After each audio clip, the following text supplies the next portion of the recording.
Donc, bonjour et bienvenue à tous et à toutes. Je me présente, je suis Chantal Lafontaine, je suis conseillère pédagogique au Conseil des écoles publiques de l'Est de l'Ontario et je suis aussi consultante auprès d'Only.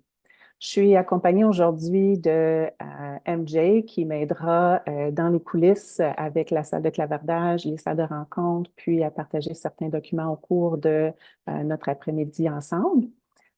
Merci beaucoup d'être avec nous, MJ, puis merci beaucoup de m'aider avec cette gestion-là. Donc aujourd'hui, on va avoir l'occasion d'approfondir nos connaissances par rapport à l'enseignement explicite des notions fondamentales, puis au sujet du dépistage précoce universel, en explorant des pratiques d'enseignement ainsi qu'un modèle d'intervention axé sur les résultats. Tout au long de notre séance aujourd'hui, si vous voulez poser des questions, vous êtes bienvenus. Je vais tenter de les répondre, mais je vais essayer également de réserver un petit temps de questionnement à la fin de la rencontre. Puis, je suis également très consciente du temps aujourd'hui, voulant terminer à temps pour aller profiter de l'événement céleste qui nous attend à 15h30. Pourvu qu'il n'y ait pas de nuages, mais en tout cas, de mon côté, c'est quand même nuageux aujourd'hui.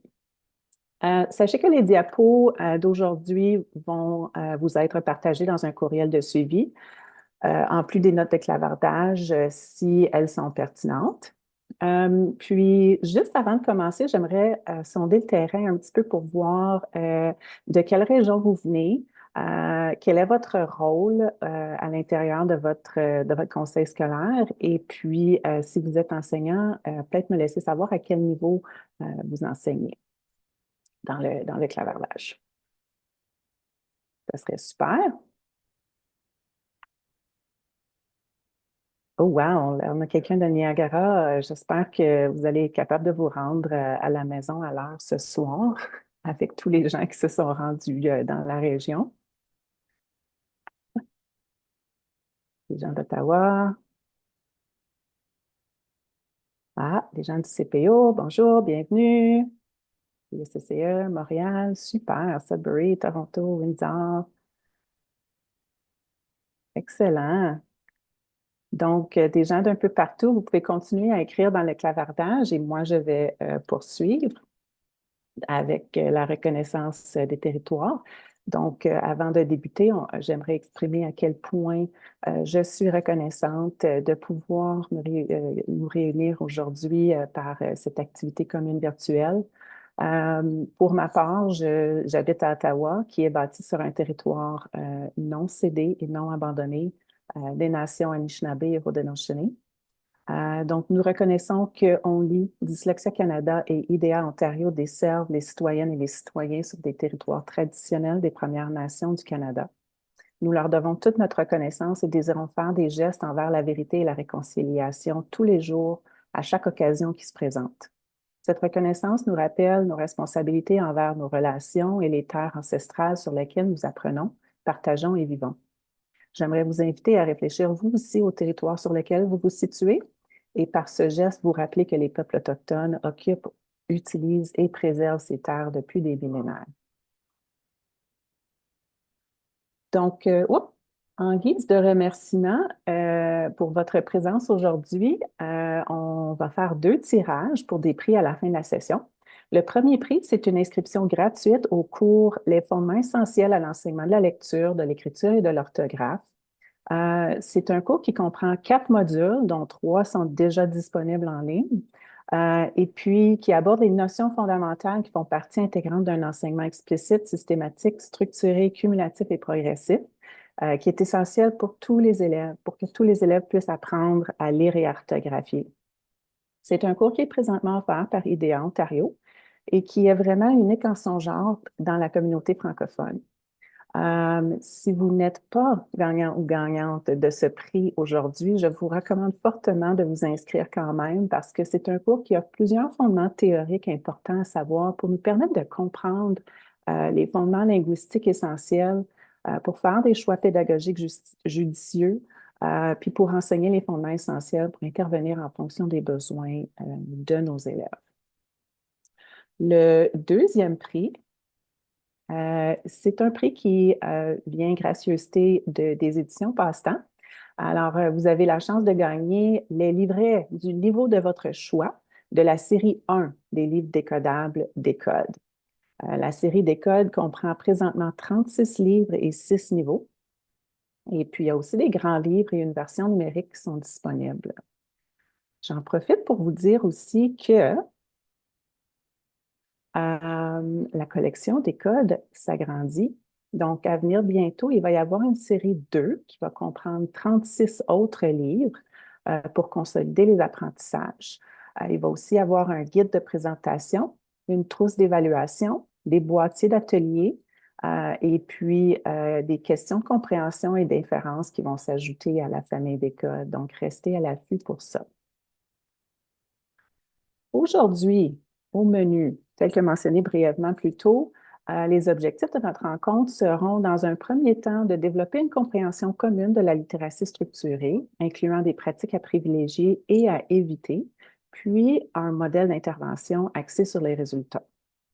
Nous allons également discuter de l'enseignement explicite des notions fondamentales en lecture et en écriture en visionnant des vidéos de modelage qui ont été créées en français ici en Ontario.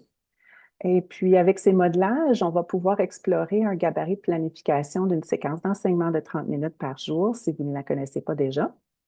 Tel que mandaté, le 30 minutes par jour est mandaté vraiment par la politique 168 du ministère de l'Éducation. Et donc, ça nous permettra de mettre en œuvre ces pratiques d'enseignement des notions fondamentales. Et puis, finalement, on va terminer la session aujourd'hui en nous familiarisant avec la structure du dépistage précoce universel qui sera exigé par le ministère, et puis des évaluations diagnostiques au service de l'apprentissage pour pister le progrès des élèves, puis cibler des interventions. Alors, on a une grosse après-midi à combler. Alors, on va commencer avec la littératie structurée et les pratiques à privilégier dans ce genre de modèle. Donc, tout d'abord, mettons au clair qu'il n'y a pas de différence entre les termes littératie structurée et l'enseignement systématique et explicite de la lecture et de l'écriture fondée sur les données probantes. Ces termes sont synonymes, veulent dire la même chose, mais dans les documents le document du programme cadre du ministère, on a choisi surtout d'utiliser le deuxième terme pour représenter la littératie structurée.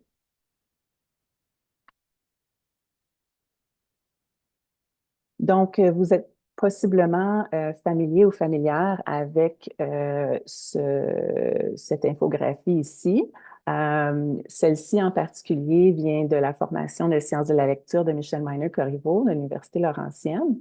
Mais c'est un modèle de lecture qui a été élaboré par Hollis Scarborough en 2001. Puis Hollis Scarborough est une chercheuse de premier plan vraiment dans le domaine du développement précoce du langage. Ce modèle est vraiment important à comprendre parce qu'il guide la pédagogie de la lecture selon les recommandations du rapport de droit de lire et le nouveau programme cadre de français de notre ministère. L'accord de Scarborough se compose de deux grands brins, un les couleurs froides et l'autre les couleurs chaudes. Donc, les couleurs chaudes représentent la reconnaissance des mots et puis les couleurs froides représentent la compréhension du langage à l'oral. Selon ce modèle de lecture, chaque brin de la corde représente une compétence distincte parmi un ensemble de compétences qui permettent de lire correctement. Lorsqu'une compétence ou un des brins n'est pas bien maîtrisé, la corde au complet s'affaiblit et affecte le résultat final qui est la compréhension de lecture. Les brins inférieurs, donc les fils de couleur chaude de reconnaissance des mots, qui incluent la conscience phonologique, le décodage et la reconnaissance visuelle des mots familiers, fonctionnent tous ensemble. Puis au fur et à mesure que le lecteur ou la lectrice devient précis et de plus en plus automatique dans sa lecture grâce à la répétition et à la pratique, il ou elle va devenir plus fluide et va être en mesure d'accéder plus facilement à la compréhension des textes écrits. On considère donc que cette fluidité-là, c'est vraiment le pont entre la reconnaissance des mots et la compréhension. Parallèlement, les brins supérieurs, les couleurs chaudes qui représentent le domaine de compréhension du langage, soit la connaissance, les connaissances de base, le vocabulaire, les structures langagières, etc., se développent. Ces domaines doivent être travaillés tant chez les plus jeunes que chez les plus vieux afin de développer des compétences solides en lecture et en écriture.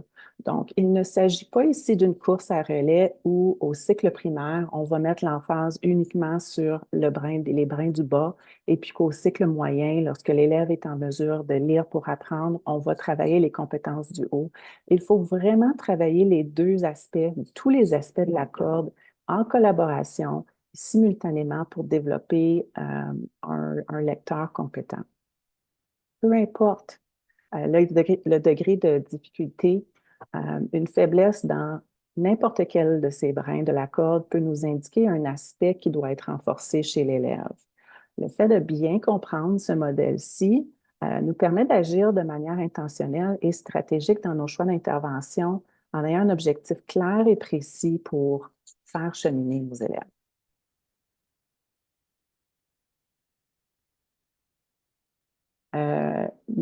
J'aimerais aussi vous faire un petit rappel que le domaine B, tel que vous le voyez dans le schéma suivant, est vraiment un domaine qui chapeaute les domaines C et D, ce qui nous indique que l'enseignement des notions fondamentales est crucial autant au cycle moyen qu'au cycle primaire pour développer des habiletés solides. Sans travailler ces habiletés fondamentales-là, le succès de nos élèves en matière de compréhension et de rédaction est impossible. Si vous voulez en savoir davantage par rapport à la structure du nouveau programme CALD, je vous invite à vous référer au site OnLit pour écouter le module d'apprentissage en ligne qui s'intitule Survol de français. Tel que mentionné, l'annexe A du domaine B du nouveau programme cadre de français nous permet vraiment de planifier un enseignement explicite et systématique des notions fondamentales en lecture et en écriture. C'est un document qui nous sert de progression, de point de départ pour une progression qui nous permet de planifier un enseignement bâti sur des habiletés plus simples pour ensuite en introduire des plus complexes. À l'aide de cette annexe, on peut vraiment voir comment l'enseignement des notions fondamentales devrait se faire. On peut voir clairement que la conscience phonémique, cette prise de conscience des plus petites unités de son dans un mot, doit se travailler dès la maternelle jardin. La conscience phonémique, surtout la fusion et la segmentation, prépare les élèves à l'apprentissage des correspondances graphèmes-phonèmes ou l'association des lettres et les sons qu'elles représentent, qu'on appelle aussi la phonétique. Cette phonétique, quant à elle, nécessite un enseignement explicite et structuré en partant des phonèmes simples, fréquents et transparents, jusqu'aux graphèmes composés et complexes et contextuels. Dans notre système de langage, on a 36 phonèmes et puis il y a plus de 130 façons de les représenter avec des graphèmes. Donc, c'est vraiment important, de faire cet enseignement-là de chacune de ces correspondances graphèmes-là, et deux, de suivre un rythme soutenu de présentation pour être capable de réaliser tous nos objectifs. Et de là, l'importance de vraiment avoir une progression des apprentissages claire, comme on l'a maintenant. On suggère de présenter beaucoup plus qu'une correspondance graphème-phonème par semaine si on veut être en mesure de réaliser tous les enseignements qui se retrouvent dans l'annexe A. L'annexe A, c'est un bon point de départ aussi, mais il existe différentes sortes de progression des apprentissages, surtout lorsque vous travaillez avec des séries de livres décodables. Vous allez peut-être remarquer que tout dépendant de la maison d'édition, la progression va être un peu plus, elle va être différente d'une série décodable à l'autre. C'est pas nécessairement ça qui est grave. Ce qui est important, c'est que vous suiviez une progression commune dans votre école, puis même possiblement à l'intérieur de votre conseil, et vous permettre de faire des choix pédagogiques selon les besoins de vos élèves pour aller sélectionner les livres appropriés, pour travailler les habiletés appropriées pour votre salle de classe. L'important aussi, c'est de comprendre les principes derrière une bonne progression. Encore une fois, en allant du plus simple, du plus transparent, du plus fréquent au plus complexe et contextuel. Vous pouvez faire confiance dans la progression des apprentissages proposés par Michel Minard-Corriveau dans la banque de ressources d'Only. C'est d'ailleurs sur cette progression que le ministère s'est fié pour bâtir l'annexe A.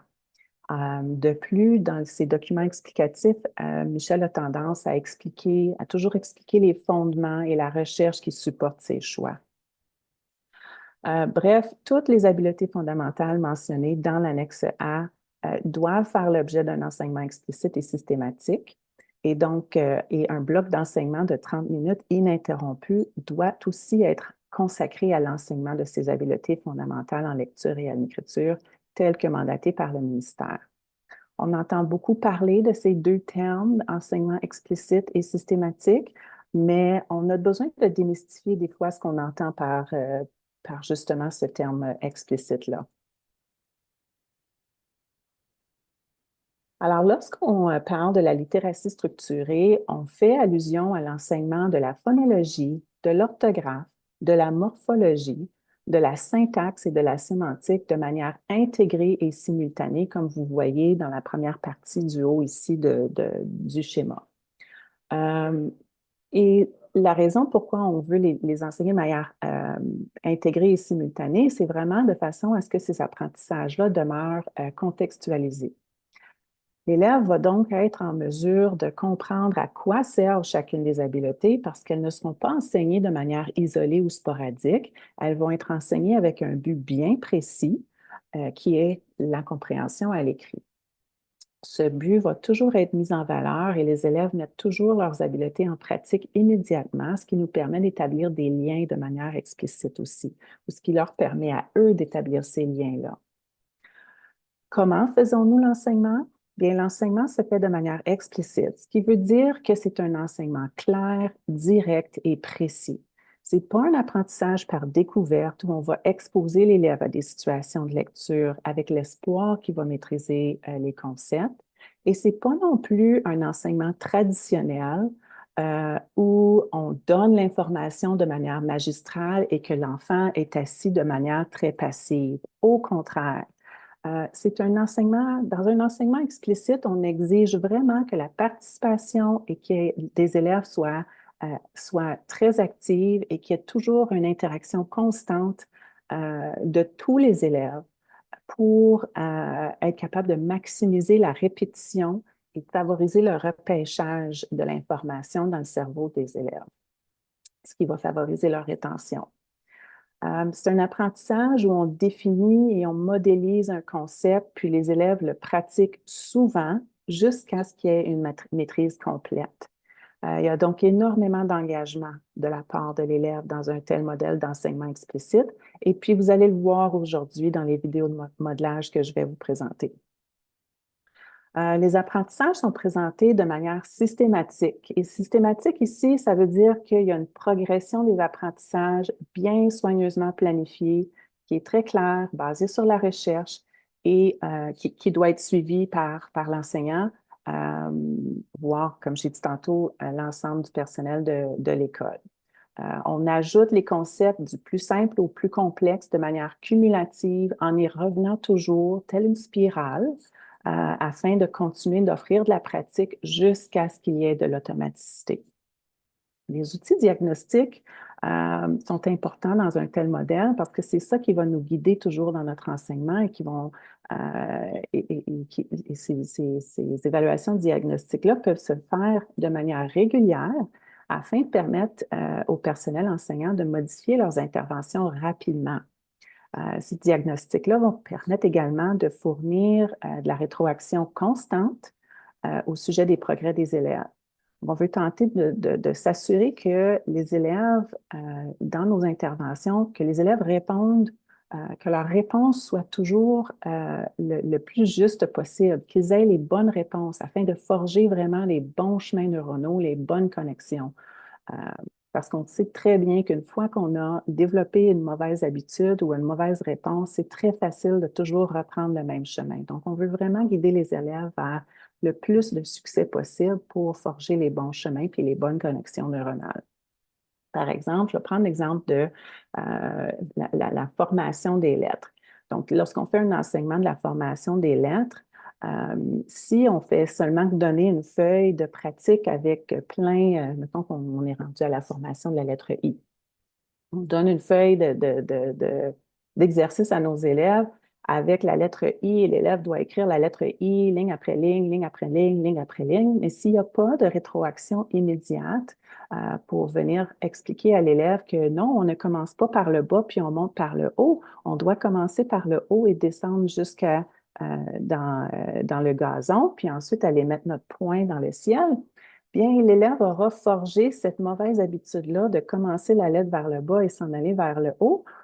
Et on ne l'aura pas corrigé, puis il aura fait cette erreur-là pendant toute la page d'activité. Tandis que si on fournit un enseignement très explicite où on donne des consignes claires, on modélise à l'élève, on leur montre comment le faire dans le trottoir, et puis on est à proximité pour les voir faire l'action, les faire répéter l'action et le faire en même temps, tracer dans différents formats, dans le ciel, dans le sable, etc., dans les airs, dans le sable, etc., bien, on est plus en mesure de voir et d'attraper cette mauvaise habitude-là et de la corriger rapidement. Alors, ce n'est pas toujours possible, mais c'est ce qu'on vise avec notre enseignement explicite le plus dans la mesure du possible. Euh, J'aimerais aussi vous présenter un document qu'on a créé au CPO qui a vraiment servi de guide à orienter nos pratiques vers une approche alignée avec la science. Pour nous, dans notre conseil, ce fut un point de départ qui a servi de guide non seulement au personnel enseignant, mais aussi beaucoup au personnel administratif euh, qui cheminent, tout le monde chemine dans leur développement professionnel.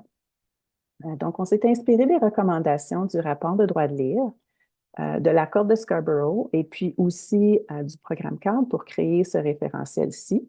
Puis c'est à l'aide de ce référentiel-là qu'on a pu mettre au clair la différence entre les approches que nous utilisions auparavant, telles que l'utilisation du système des trois indices pour enseigner et évaluer la lecture ou la reconnaissance globale pour lire ou mémoriser des mots. Et puis, les approches qu'on privilégie maintenant. Donc, j'aimerais vous partager ce document aujourd'hui, dans un premier temps pour vous permettre de faire des liens entre les pratiques à privilégier et les composantes de l'accord de Scarborough, mais aussi pour vous permettre de réfléchir par rapport à vos prochaines étapes. Donc, on va vous envoyer dans une salle de rencontre, dans une salle éclatée pendant peut-être environ 7 minutes, là. Et puis, dans un premier temps, je vous invite à prendre connaissance de ce document-là. Merci, MJ vient de juste de le mettre dans le clavardage pour vous, pour que vous puissiez l'ouvrir. Puis bien que vous n'aurez pas le temps de lire tout le document en 7 minutes, puis en discuter, si vous pouvez y jeter un coup d'œil et regarder certaines pratiques à privilégier, certaines pratiques à peut-être délaisser, tout en réfléchissant aux questions que vous voyez à l'écran présentement. Donc, quelles sont les pratiques à privilégier que vous avez adoptées dans votre salle de classe, dans votre école ou dans votre conseil? Et puis, comment est-ce que ces pratiques-là ont influencé vos élèves? Alors, est-ce que vous remarquez déjà des changements au niveau de ces pratiques-là? Quelles sont les pratiques que vous aimeriez adopter parmi ce qui est mentionné dans le référentiel que je viens de vous partager? Et puis, quels seraient vos besoins pour faciliter l'adoption? Est-ce qu'il y a quelque chose euh, qui joue comme obstacle présentement à cette adoption-là, si on veut? Et puis, finalement, quelles sont les pratiques sur lesquelles vous vous questionnez encore? Donc, bref, prenez connaissance du document et puis prenez l'occasion aussi d'échanger avec différentes personnes qui proviennent de différentes régions pour voir justement où vous en êtes dans votre cheminement, puis quelles seraient vos prochaines étapes. Donc, s'il y en a qui veulent partager dans le clavardage certaines réflexions qu'ils ou elles ont eues, vous êtes les bienvenus de le faire.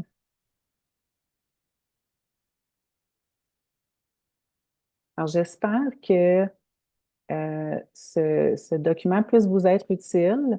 Pour vous personnellement, peut-être au sein de votre école, peut-être que ce document-là pourrait être un point de départ pour créer votre propre document. Bref, vous êtes les bienvenus de le partager avec quiconque. Et je crois aussi qu'il se trouve dans la bibliothèque de ressources Only. D'ailleurs, toutes les ressources ou presque toutes les ressources que je vais présenter aujourd'hui se retrouvent justement dans la bibliothèque de ressources d'Only. Donc, je poursuis. Euh, Tel que mentionné déjà à quelques reprises, nos pratiques d'enseignement et notre choix d'activité doit être intentionnel et vraiment axé sur les besoins des élèves.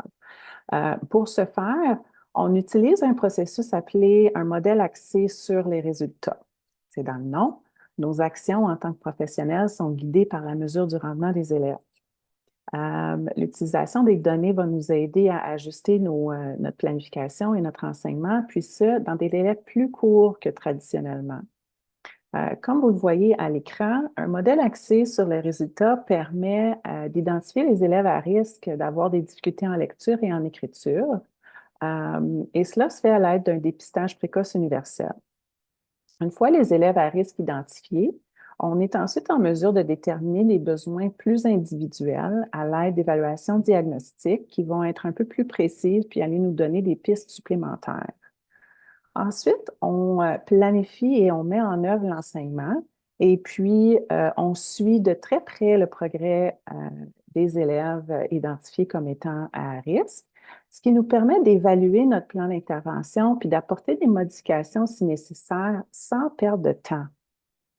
Mais comment est-ce qu'on va le faire? Ça, en réalité, bien, on a besoin de données d'évaluation valides et fiables pour nous permettre de prendre des bonnes décisions tout au long de ce processus-là.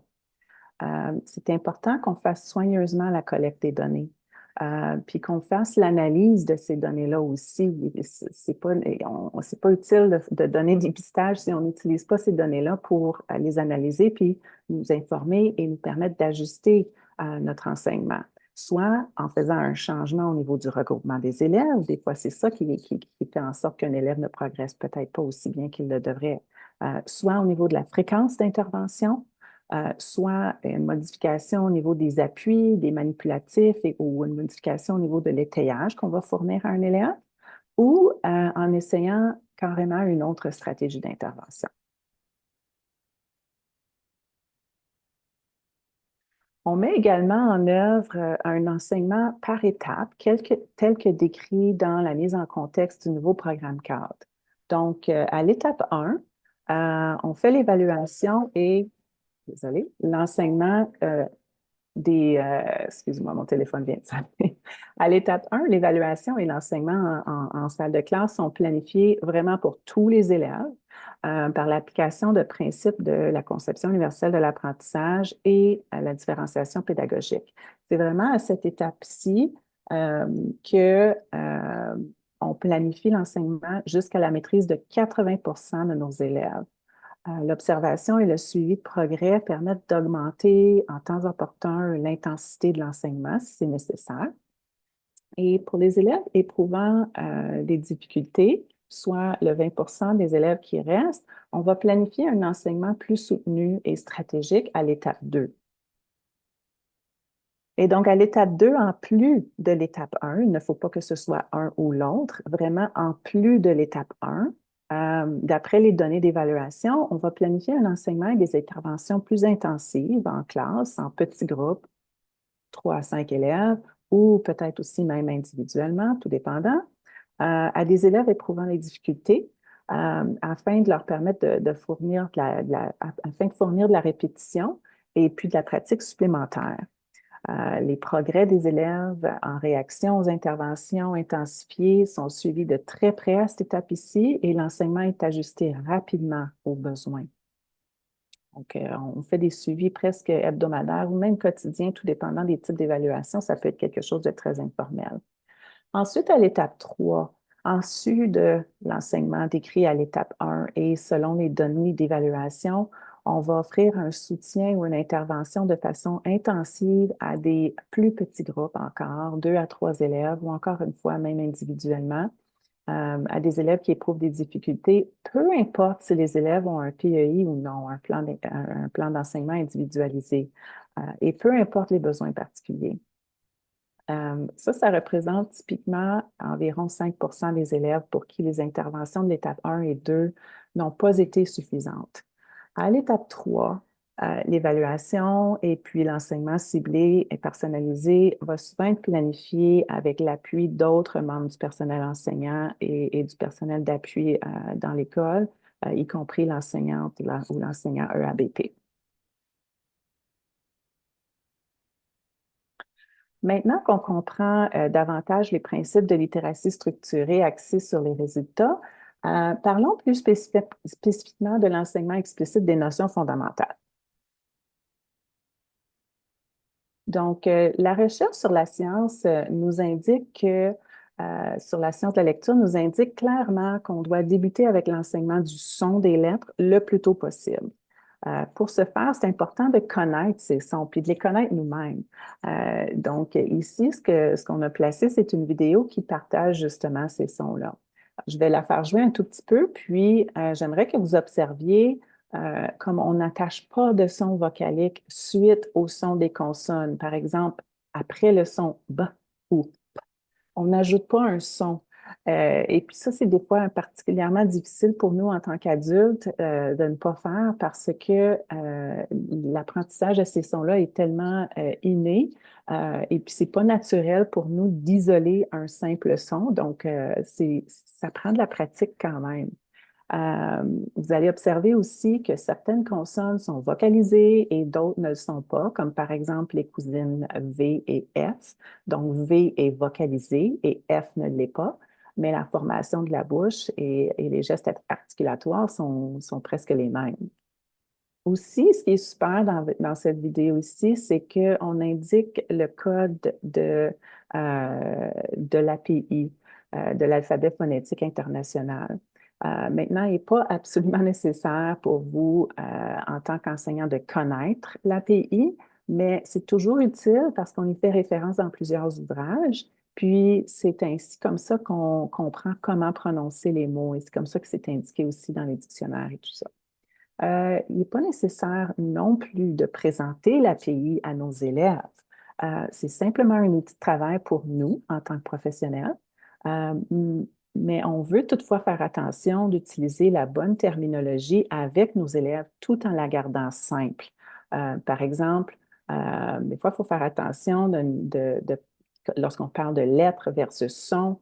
On ne voudrait pas dire à nos élèves fais le son M au lieu de fais le son M.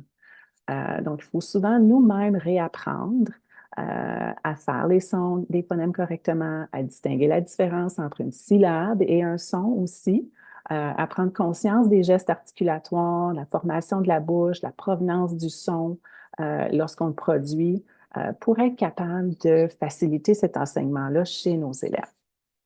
Donc, je vais juste faire jouer une petite partie de cette vidéo. Puis je vous donnerai un exemple de ce son à l'intérieur d'un mot.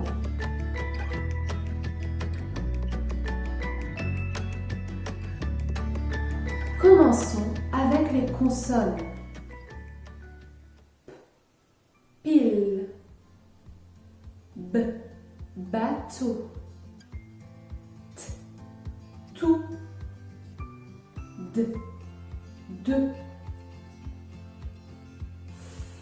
fou, va, calme, gâteau. Donc, je l'arrête là. Lorsque vous allez avoir la présentation, vous allez pouvoir accéder à cette vidéo et vous refamiliariser si c'est nécessaire avec l'alphabet phonétique. Donc, la recherche nous en dit beaucoup sur la conscience phonémique.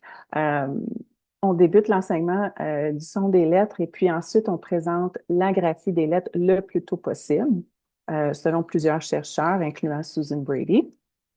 et on le fait simultanément. De plus, il ne faut pas attendre que l'élève ait une bonne maîtrise de la conscience phonologique, telle que le principe des syllabes ou de la rime, avant de commencer à introduire la pratique phonémique, la conscience phonémique. Quand on parle de conscience phonémique, il y a souvent plusieurs questions qui surgissent autour de ce sujet, comment l'enseigner en relation avec les lettres. Donc, puisqu'on n'a pas énormément de temps aujourd'hui pour rentrer à fond dans la conscience phonémique, je vous ai placé sur cette diapo quelques balados qui valent vraiment la peine d'être écoutés, qui répondront vraiment là, sans doute à vos questions en matière de conscience phonémique. Il y a, malgré le fait que la plupart de ces balados-là ici sont en anglais, les principes sont sensiblement les mêmes là, du français à l'anglais. C'est certain qu'il y a quelques différences au niveau de l'apprentissage du code qu'on doit tenir en compte. Certains éléments qui sont moins importants en français qu'en anglais. Et puis, notre cher Michel Moyneux-Corriveau nous parle beaucoup de ces différences-là. Donc, si jamais vous avez des questionnements particuliers au niveau du français, je vous encourage à aller regarder les webinaires que Michel a créé avec Alexandre Mador au sujet des 7 gestes puissants, en plus de sa progression des apprentissages. Encore une fois, les détails sont tous écrits. Mais les balados ici valent vraiment la peine d'être écoutés. Alors, j'aimerais maintenant mettre l'emphase sur 4 habiletés essentielles à enseigner pendant chaque leçon dédiée à l'enseignement des notions fondamentales. Donc, la conscience phonémique, la phonétique, la lecture, ou particulièrement le décodage, et puis l'encodage, l'écriture des mots. Ces 4 habiletés-là devraient toujours se retrouver dans chacune des leçons parce qu'elles permettent d'activer toutes les régions du cerveau utilisées pour l'apprentissage de la lecture. Il y a d'autres habiletés fondamentales qu'on retrouve dans le nouveau programme cadre qui peuvent être ajoutées et peuvent être réalisées, par contre, à d'autres moments du bloc de littératie. C'est pas nécessaire, quand on parle de conscience phonémique, d'utiliser des images à cette étape parce que le but, c'est de développer le sens auditif, l'écoute des sons, la capacité à manipuler les sons, car l'élève va devoir se fier sur cette habileté-là lorsque viendra le temps pour lui de lire et décoder les mots, décoder tous les sons dans les mots et les segmenter pour écrire des mots. Les recherches démontrent que la conscience phonémique est encore plus efficace lorsqu'on la présente en conjonction avec la phonétique afin de permettre à l'élève de faire l'association entre les phonèmes et leur graphie, surtout lorsqu'on intervient chez des élèves plus âgés. Donc, je vais vous faire jouer une partie de la vidéo ici au sujet de la fusion phonémique. C'est un enseignement dans une salle de classe en grand groupe, donc on pourrait dire une intervention à l'étape 1. Et pendant que vous visionnez cette vidéo, j'aimerais que vous preniez en note toutes les stratégies d'enseignement efficaces qui sont utilisées par l'enseignante.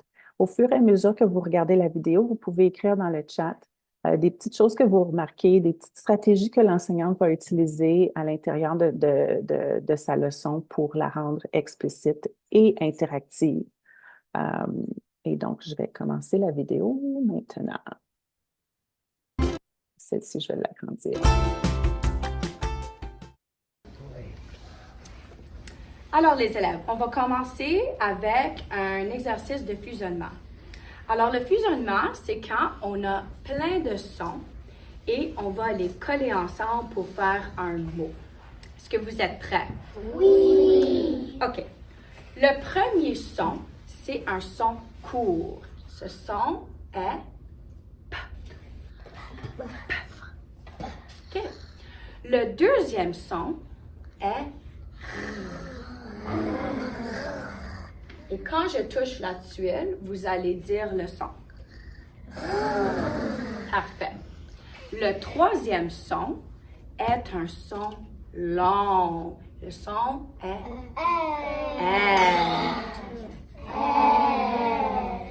Je touche le tuile, vas-y. Et le dernier son, c'est un son court. Le son est Vas-y. Et maintenant, on va redire chaque son Ensuite, on va tout coller ensemble pour faire un mot. On va fusionner tout ensemble pour faire un mot. Est-ce que vous êtes prêts? Oui. Alors, quand je touche la tuile, vous allez dire le son.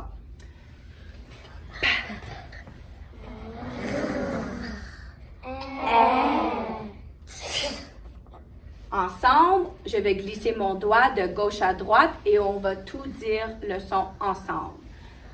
Prête. Encore. Prête. Bravo. Les élèves, maintenant c'est votre tour. Moi, je vais dire des sons et vous allez me dire le mot. Quand je fais ça, vous allez dire le mot. D'accord? D'accord. A, ch, Proche. t, a, Trace. bravo. D, wa, t, Droite. e, z. 13. Excellent. P, l, a, j. Plage. B, r, u, m. Brune. C'est beau. P, l, u, m. Plume. Plume. B, l, ou, z. Blouse. M, a, r, k.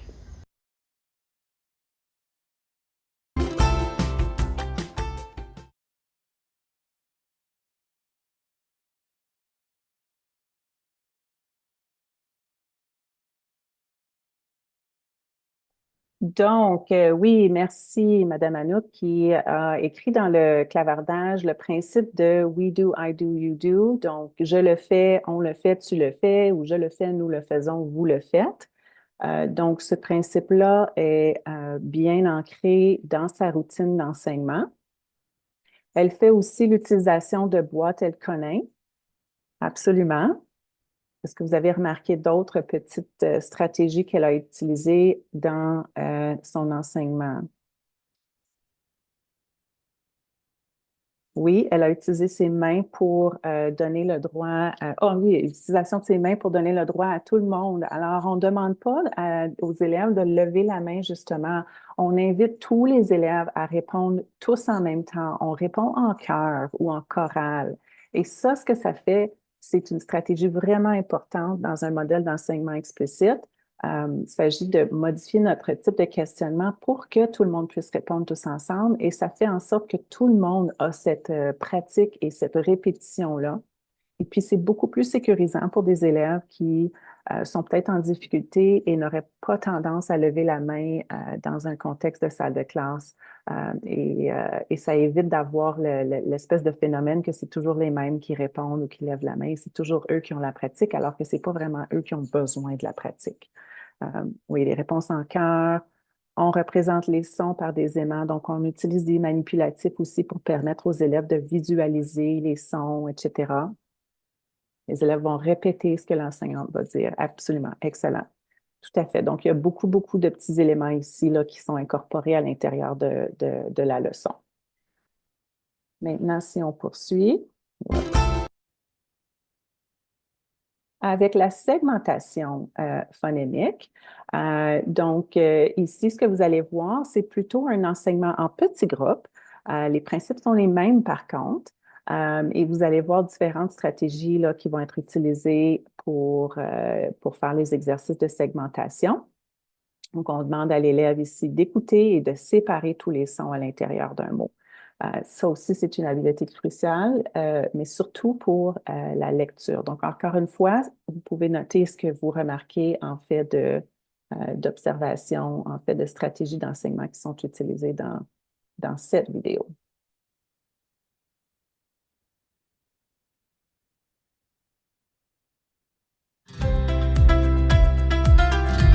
Je vais juste avancer un petit peu. Qu'est-ce qu'on va faire maintenant? C'est qu'on va écouter un mot et on va essayer d'entendre tous les sons qu'il y a dans le mot. On va segmenter chaque son qu'on a dans le mot. OK? Par exemple, quand je te dis le mot chat, est-ce que tu peux dire le mot chat avec moi? Chat. Chat. Oh, tu voulais déjà le segmenter, super. Alors, on dit le mot chat ensemble. Chat. Et là, on va essayer d'écouter tous les sons, surtout le premier son qu'il y a dans le mot chat. Alors, ch. Ah. Il y a combien de sons dans le mot chat? 2. Est-ce que tu peux faire les 2 sons avec moi? Ah, il y a 2 sons dans le mot chat. Super. Alors là, qu'est-ce que je vais faire? C'est que je vais te demander de prendre ton tableau Elkonin. Tu as des petits jetons au-dessus des images. À chaque fois que tu entends un son dans le mot, tu vas baisser un petit jeton pour dire que tu es en train de segmenter chaque son. D'accord? On va l'essayer avec le prochain mot. Le prochain mot, c'est le mot... Puis on vient juste de faire le mot chat. Le prochain mot qu'on va faire, c'est le mot riz. OK? Alors, qu'est-ce qu'on entend? I. Il y a combien de sons dans le mot riz? 2 sons. Est-ce que tu peux me dire les 2 sons? Écoute bien. I. 2 sons dans le mot riz. Oh, j'ai entendu. Ben, R et I. Oui. J'ai entendu R. Ah, c'est pas grave. On fait un autre mot, alors tu peux lever tes jetons. Le prochain mot qu'on va faire, c'est le mot M.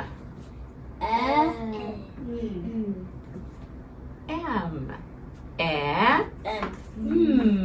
M. On fait le mot là maintenant, les amis. On y va? Ah. Combien il y a de sons dans le mot là? 2 sons. Et A. Bravo. OK, un dernier avec les tableaux Elkonin et ensuite on va changer. Le prochain mot que je demande de faire, c'est le mot balle.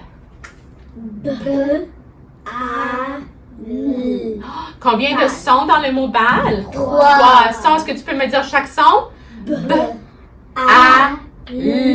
Super. Alors là, on va continuer à segmenter des mots. Alors là, qu'est-ce qu'on va faire? On va utiliser notre bras.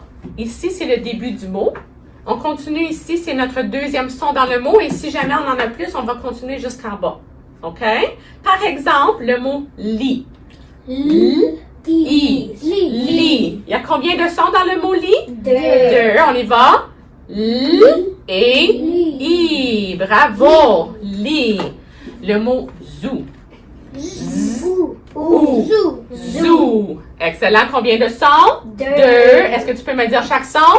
Z et OU.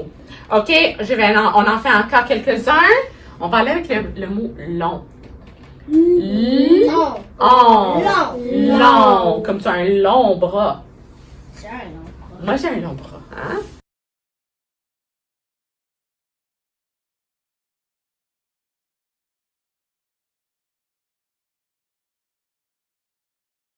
Alors voilà, ça c'était un exemple de segmentation phonèmique. Ici, l'enseignante était en petit groupe, comme j'ai mentionné. Est-ce qu'il y a des choses que vous avez remarquées qui ont été faites ici, qui différaient peut-être des petites stratégies qu'on n'aurait peut-être pas mentionnées dans la première vidéo? Sentez-vous libre de les écrire dans le clavardage.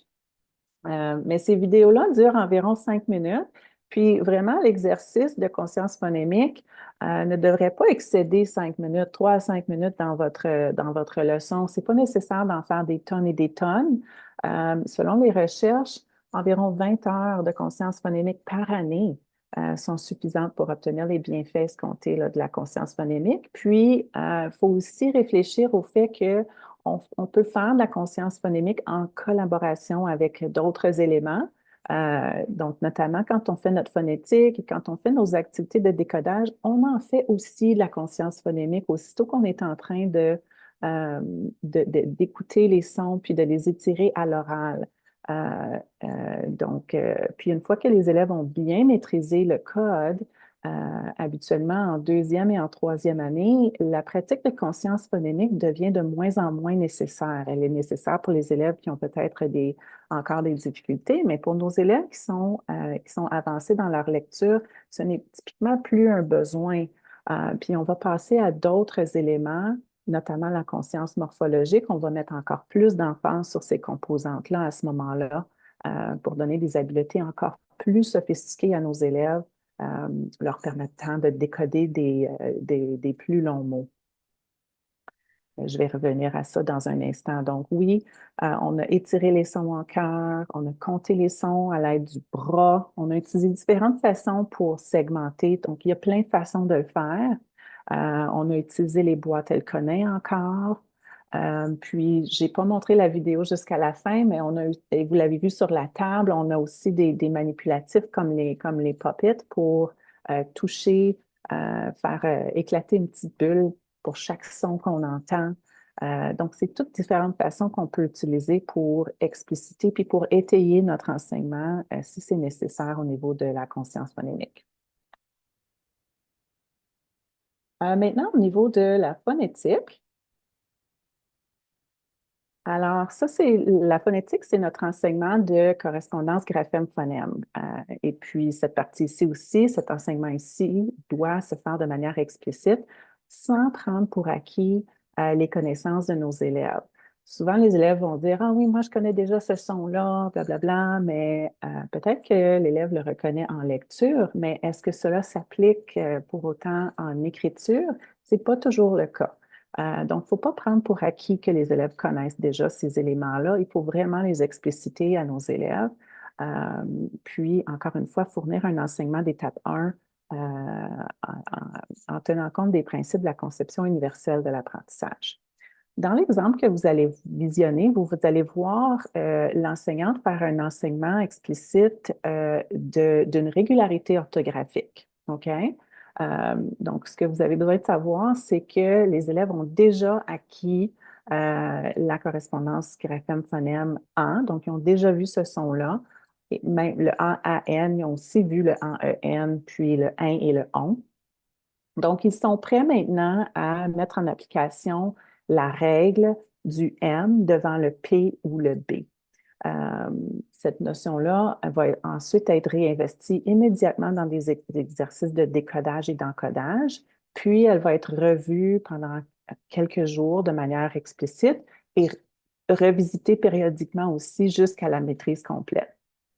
Un enseignement explicite comme celui-ci nous permet d'assurer le succès d'un plus grand nombre d'élèves plutôt que de laisser découvrir les CGP ou les règles par chance ou même par simple mémorisation sans expliquer certains principes derrière ces règles-là, ou les laisser apprendre par devinette ou par simple exposition, tel qu'était le cas avec la lecture nivelée à l'aide des livres GB+. Donc, regardons ensemble la vidéo.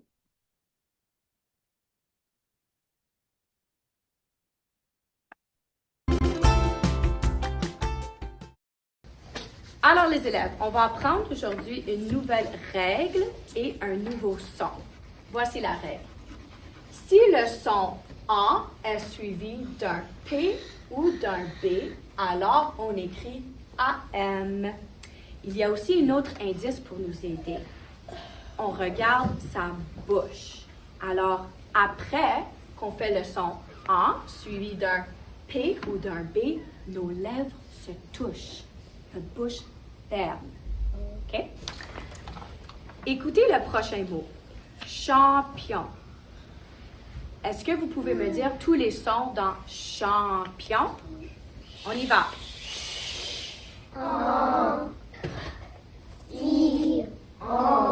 Bravo.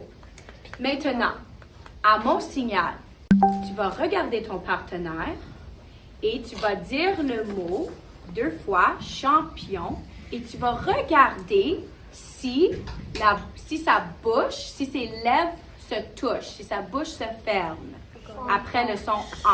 Allez-y.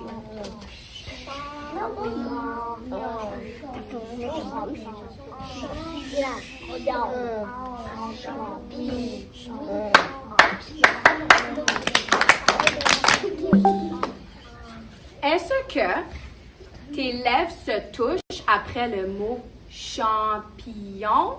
Oui. Oui, tes lèvres se touchent. Champignon. En fait, tes lèvres se touchent quand tu utilises le son P et B. Alors, quel son est-ce qu'il y a après le son en dans champion? C'est P. Et quelle lettre fait le son P? P. Bravo. Donc, les élèves, pour le mot champion, est-ce que nous écrivons A-N ou A-N? A-N. Oui, bravo. Prenons le mot chanter. Écoutez les sons dans chanter. Allons-y ensemble.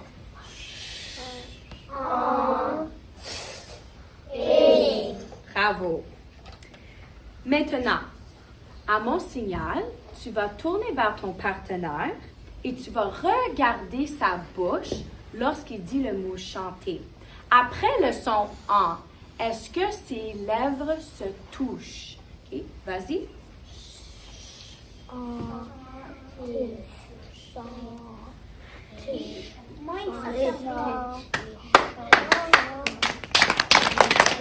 Alors, les élèves, après le son en dans chanter, est-ce que nos lèvres se touchent? Chanter.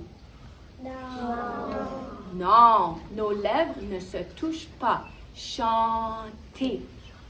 Et quelle est la lettre qui suit juste après le son en? Quelle est la lettre? Oui, c'est qui fait le son. Donc, chanter. Mes lèvres ne sont pas touchées.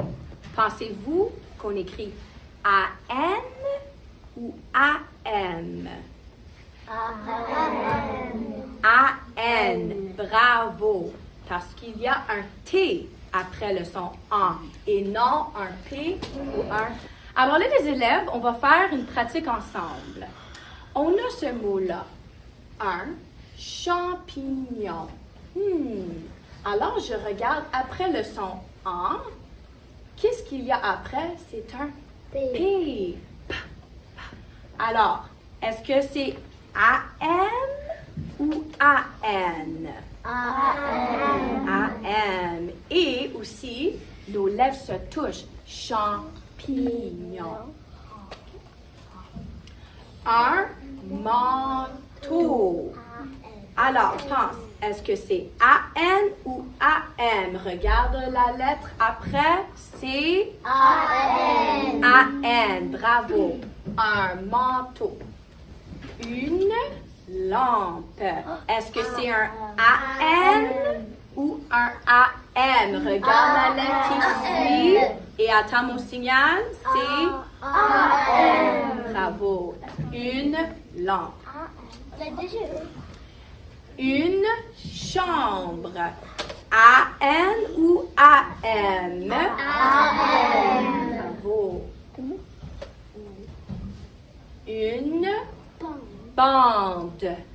Est-ce que c'est A-N ou A-M? A-N. A-N. Bravo. Une bande. Une ambulance. Une. Est-ce que c'est A? Je vais vous donner un tableau blanc et vous allez écrire la réponse sur le tableau blanc. Quand je vous donne le signal, vous allez le montrer comme ça. Tu peux rester à ta place et je vais les distribuer. D'accord? Tiens. Vous allez écrire AM ou AN. Donc, c'est une ampoule. Allez-y. Juste AM ou AM. Vous n'avez pas besoin d'écrire tout le mot. Attends.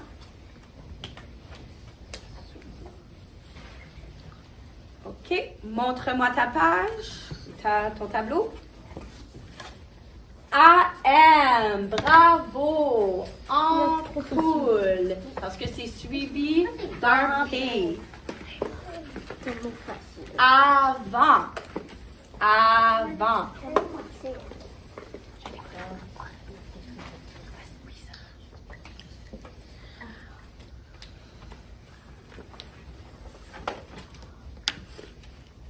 Oui, ça. Je veux juste que tu écris A-N ou A-M. OK, montre-moi ta réponse. Bravo! A-N.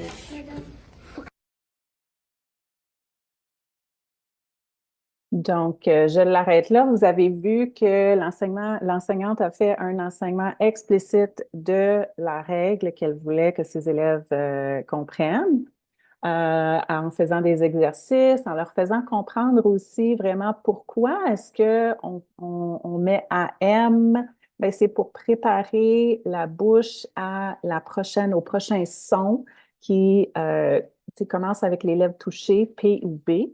Alors, c'est pour ça qu'on écrit le AM, c'est pour préparer la bouche. Ensuite de ça, elle a fait une pratique guidée, si on veut. La partie on le fait ensemble pour que les élèves puissent voir dans quelles circonstances, avec des exemples et des contre-exemples, quand est-ce qu'on écrit AN et quand est-ce qu'on écrit AM. Et puis ensuite de ça, la pratique, vous le faites, c'était avec les tableaux et les élèves devaient décider ou déduire, pas décider, c'est pas leur décision à faire, mais devaient déduire quand est-ce qu'on écrit le AN et quand est-ce qu'on écrit le AM. Et puis, cet exercice-là de montrer le tableau, ça lui permet en même temps de faire justement une petite évaluation diagnostique sur qui a acquis et qui ne l'a pas acquis encore. Avec quel élève est-ce que je vais devoir aller travailler un petit peu plus individuellement pour aller donner plus de pistes et plus de pratiques possiblement? Donc, oui, je vois quelques petites choses dans le clavardage. Oui, la présentation va être partagée par la suite. Et puis, vous allez pouvoir regarder les vidéos dans leur entièreté. Et puis, tantôt, il y avait une petite question aussi au sujet de la segmentation. Qu'est-ce qu'on fait avec les élèves qui n'arrivent pas à segmenter en petits groupes? Ben, il y a quelques petites choses qu'on peut faire. La pratique, c'est vraiment ce qui est le plus important. On peut aller modifier avec des manipulatifs, rendre ça encore plus visuel au niveau de la séparation et entendre tous les sons. On pourrait segmenter avec des sons qui s'étirent. Des fois, d'entendre des sons courts comme t, c'est plus difficile que d'entendre des sons qui s'étirent comme et puis, des fois, on peut aller travailler davantage la fusion, parce que la fusion, c'est plus facile que la segmentation. Donc, s'assurer que la fusion est bien maîtrisée, on comprend ce principe-là, et puis on peut prendre les mêmes mots pour ensuite aller les segmenter et les découper. Et puis, si l'élève a une maîtrise du principe alphabétique, bien, on n'hésiterait pas à aller utiliser les lettres aussi pour faire des exercices de segmentation pour que l'élève soit vraiment capable de voir exactement là, tous les sons qu'on veut séparer dans le mot. Mais les stratégies sont vraiment les mêmes. Ce que vous voyez en grand groupe, ce sont les mêmes types de stratégies qu'on utiliserait en petits groupes aussi, mais plusieurs élèves ont besoin de plus de répétitions et besoin de travailler des fois en plus petits groupes avec différents types de manipulatifs à différentes fréquences. C'est ces choses-là qu'on peut être en mesure de modifier pour répondre aux besoins de nos élèves. Nous n'avons pas élaboré de document avec toutes les règles explicites à enseigner. Puis, je n'ai pas nécessairement mis dans la présentation aujourd'hui des ressources pour ça, mais on peut le faire lorsqu'on va vous envoyer le courriel. Il y a plusieurs outils de référence qui existent déjà, qui nous permettent de nous rappeler de ces règles-là, parce que nous, on les connaît, mais on les connaît souvent de manière implicite, puis on n'est pas capable de les expliquer parce que c'est tellement inné. Mais de un, là, très rapidement comme ça, le Becherel de l'orthographe, on peut le dépoussiérer et puis aller l'utiliser pour savoir, surtout au niveau de la fréquence des sons, quand est-ce que ce graphème-là se présente au début, au milieu ou à la fin des mots.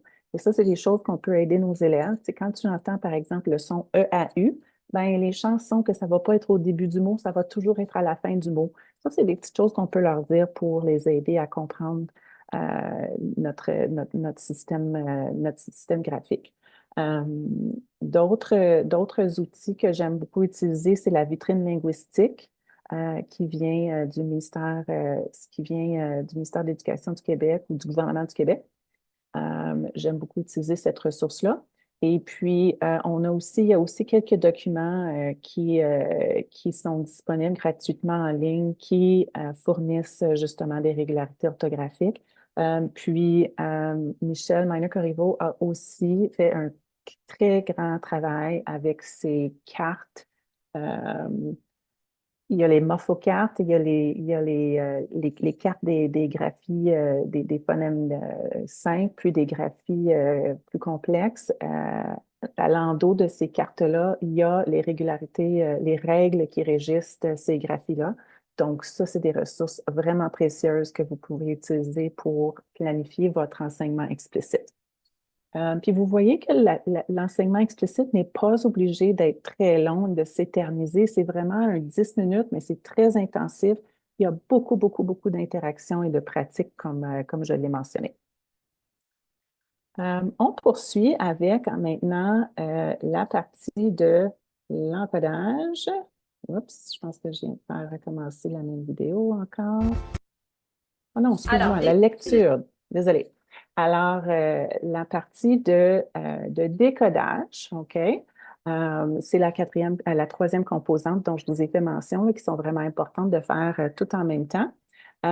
Donc, c'est une pratique de décodage et on pratique aussi la fluidité au niveau de la lecture des mots, donc l'exactitude de la précision dans le décodage. Et puis, encore une fois, la répétition étant importante, on veut offrir de nombreuses occasions de mettre la nouvelle notion en pratique. Puis, on veut aussi favoriser la mise en mémoire des mots afin de pouvoir les automatiser. Donc, une exposition fréquente à ces mots-là qu'on veut qu'ils décodent va encourager le mapping orthographique en plus de l'exercice de mapping orthographique qui va venir juste après, mais ça peut venir avant aussi. Le processus de mapping orthographique pour aller encoder, le processus d'encodage pour favoriser le mapping orthographique, c'est ce que je voulais dire. Alors, on va regarder ici un petit exercice de lecture au niveau des syllabes, au niveau des mots et au niveau de la phrase. Élèves. Maintenant, qu'est-ce qu'on va faire? On va lire des syllabes, des mots et des petites phrases en chœur. Ça veut dire tout le monde en même temps. Et quand je vais faire comme ça, ce geste-là, ça veut dire qu'on le lit tout le monde ensemble. D'accord? Ou bien si j'ai ma baguette comme ça, on va lire tout le monde ensemble. D'accord? D'accord. Lorsque je pointe sous le son, ensemble, on va dire le son.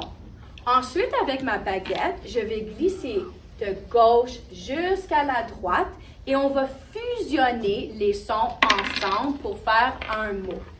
D'accord? D'accord. Est-ce que vous êtes prêts? Oui. Parfait. Donc, attendez-moi.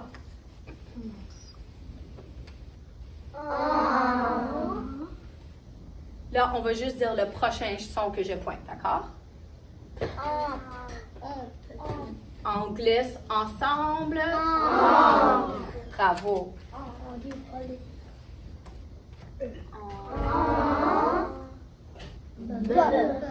Ensemble.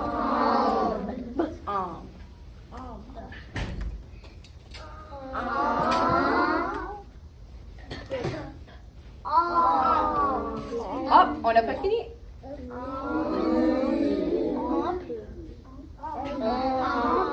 Attends, on recommence.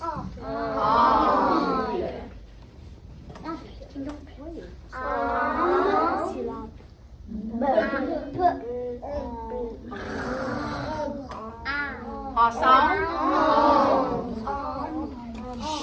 Une fois. Une fois. On va recommencer. Bravo.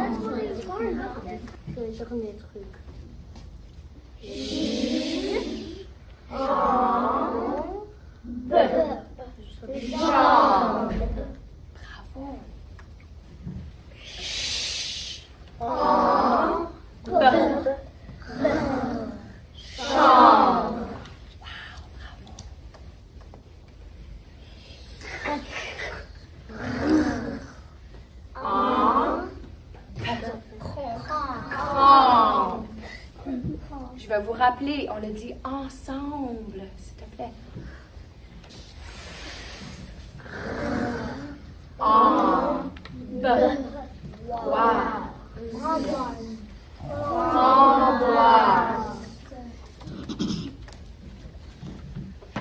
Maintenant, les élèves, je vais lire en premier. Ensuite, on va lire ensemble, mais le plus naturellement possible. Comme si on... Je mange du jambon et des framboises. À votre tour. Je mange du jambon et des framboises. Super. J'ai une belle lampe dans ma chambre. Ensemble. J'ai une belle lampe dans ma chambre. Super. On y va. Pendant la tempête, Lily et l'ambulancier poussent ensemble le camion de pompiers. Bravo.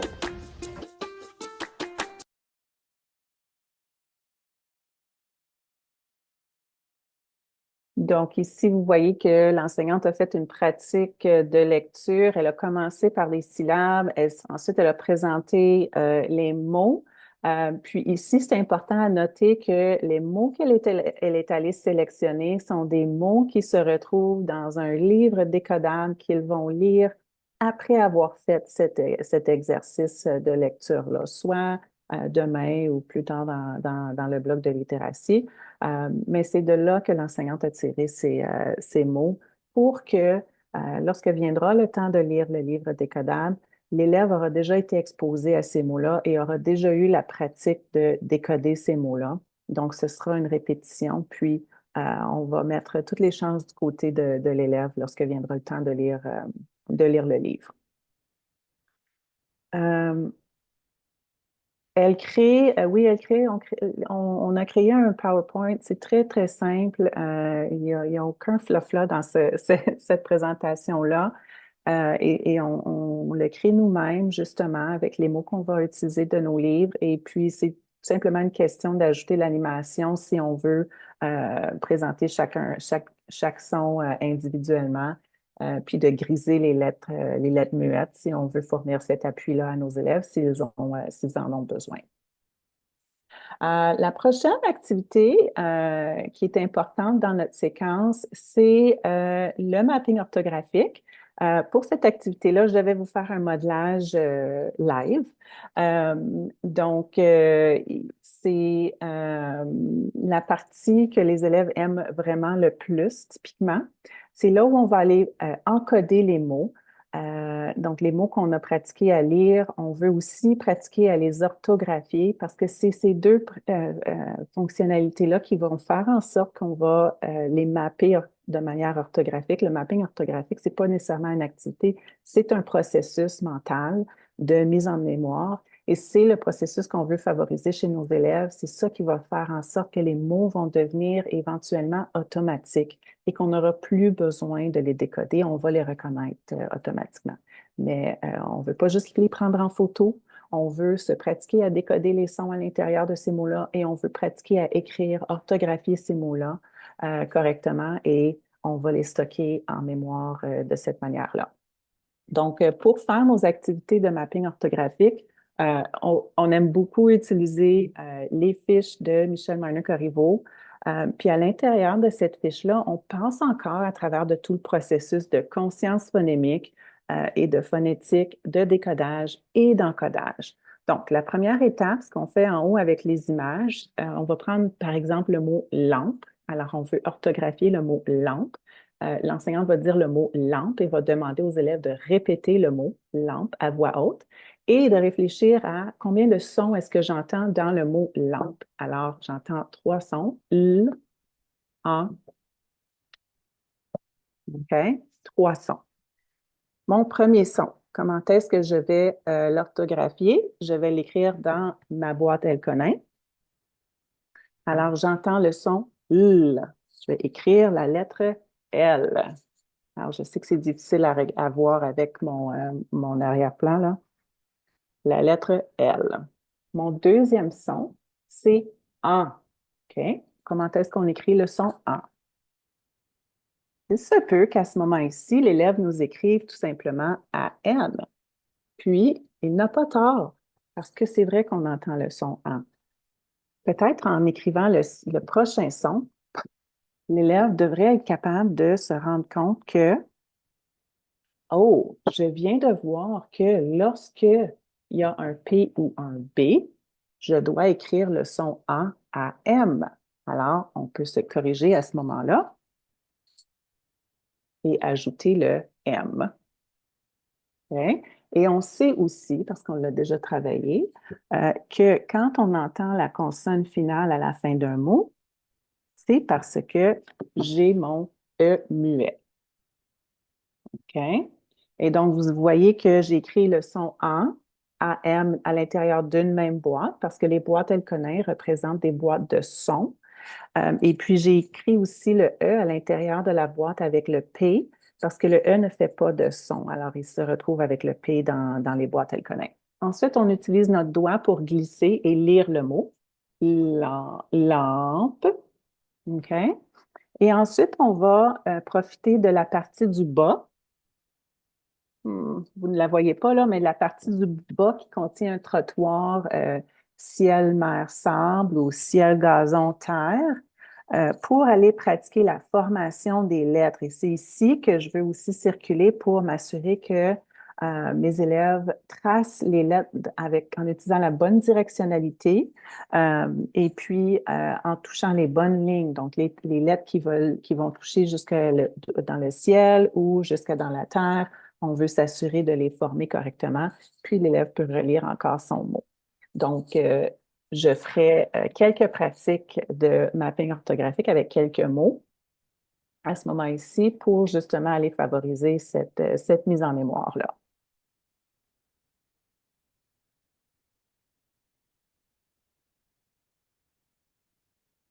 On a créé aussi dans notre conseil, à l'aide des étapes que Michel Maïna-Corriveau nous propose, un petit référentiel qui s'appelle Épeler oralement en cœur. Et puis, dans ce référentiel-là, je vais essayer juste de placer cet écran ici devant et vérifier si vous voyez bien mon référentiel. Oui. Alors, dans ce référentiel-là, il peut être utilisé comme référentiel pour des dictées, pour créer une espèce de routine de dictée où l'enseignant va dire le mot, l'élève écoute le mot et répète le mot en prêtant une attention particulière au son. Il va répéter le mot, il va prononcer en levant les doigts encore, là, répéter les sons qui se retrouvent dans le mot.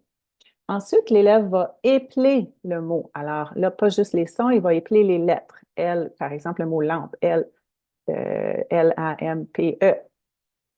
Ensuite, écrire le mot en prononçant aussi chaque lettre pendant qu'il écrit. Ensuite, l'élève va relire son mot et puis va comparer son écriture ou son orthographe à celle de l'enseignante à ce moment-là. Donc, l'enseignante n'aurait pas montré nécessairement le mot avant cette étape-ci. Et puis, finalement, on va encourager l'élève à utiliser le mot parce que plus on utilise le mot, plus ce mot-là va rester en mémoire. Puis, on veut se pratiquer aussi à plusieurs occasions. Donc, on peut voir ici, avec un exemple comme celui-là, hein, que la routine de dictée, est importante. C'est important d'avoir des dictées en salle de classe. Mais ici, parce qu'on veut vraiment favoriser le mapping orthographique, mais ici, on ne parle pas d'une dictée comme à l'ancienne où on présente une liste de plusieurs mots qui n'ont aucun lien les uns les autres ou qui commencent ou qui ont toutes sortes de différents sons qu'on n'a pas nécessairement étudiés. On ne parle pas non plus d'une liste de mots à envoyer à la maison à mémoriser, puis à donner, à régurgiter un vendredi, et puis à noter sur un total de 10 ou de 20, puis ensuite recopier le mot 3 fois qu'on n'a pas bien notre orthographié. Au contraire, ici, on parle d'une routine de dictée qui va aller favoriser la pratique de la correspondance graphème-phonème que vous avez enseignée, la régularité orthographique que vous avez enseignée. Donc, on choisit quelques mots. On n'est pas obligé d'en avoir beaucoup. 8 à 10 mots pour la semaine, c'est amplement.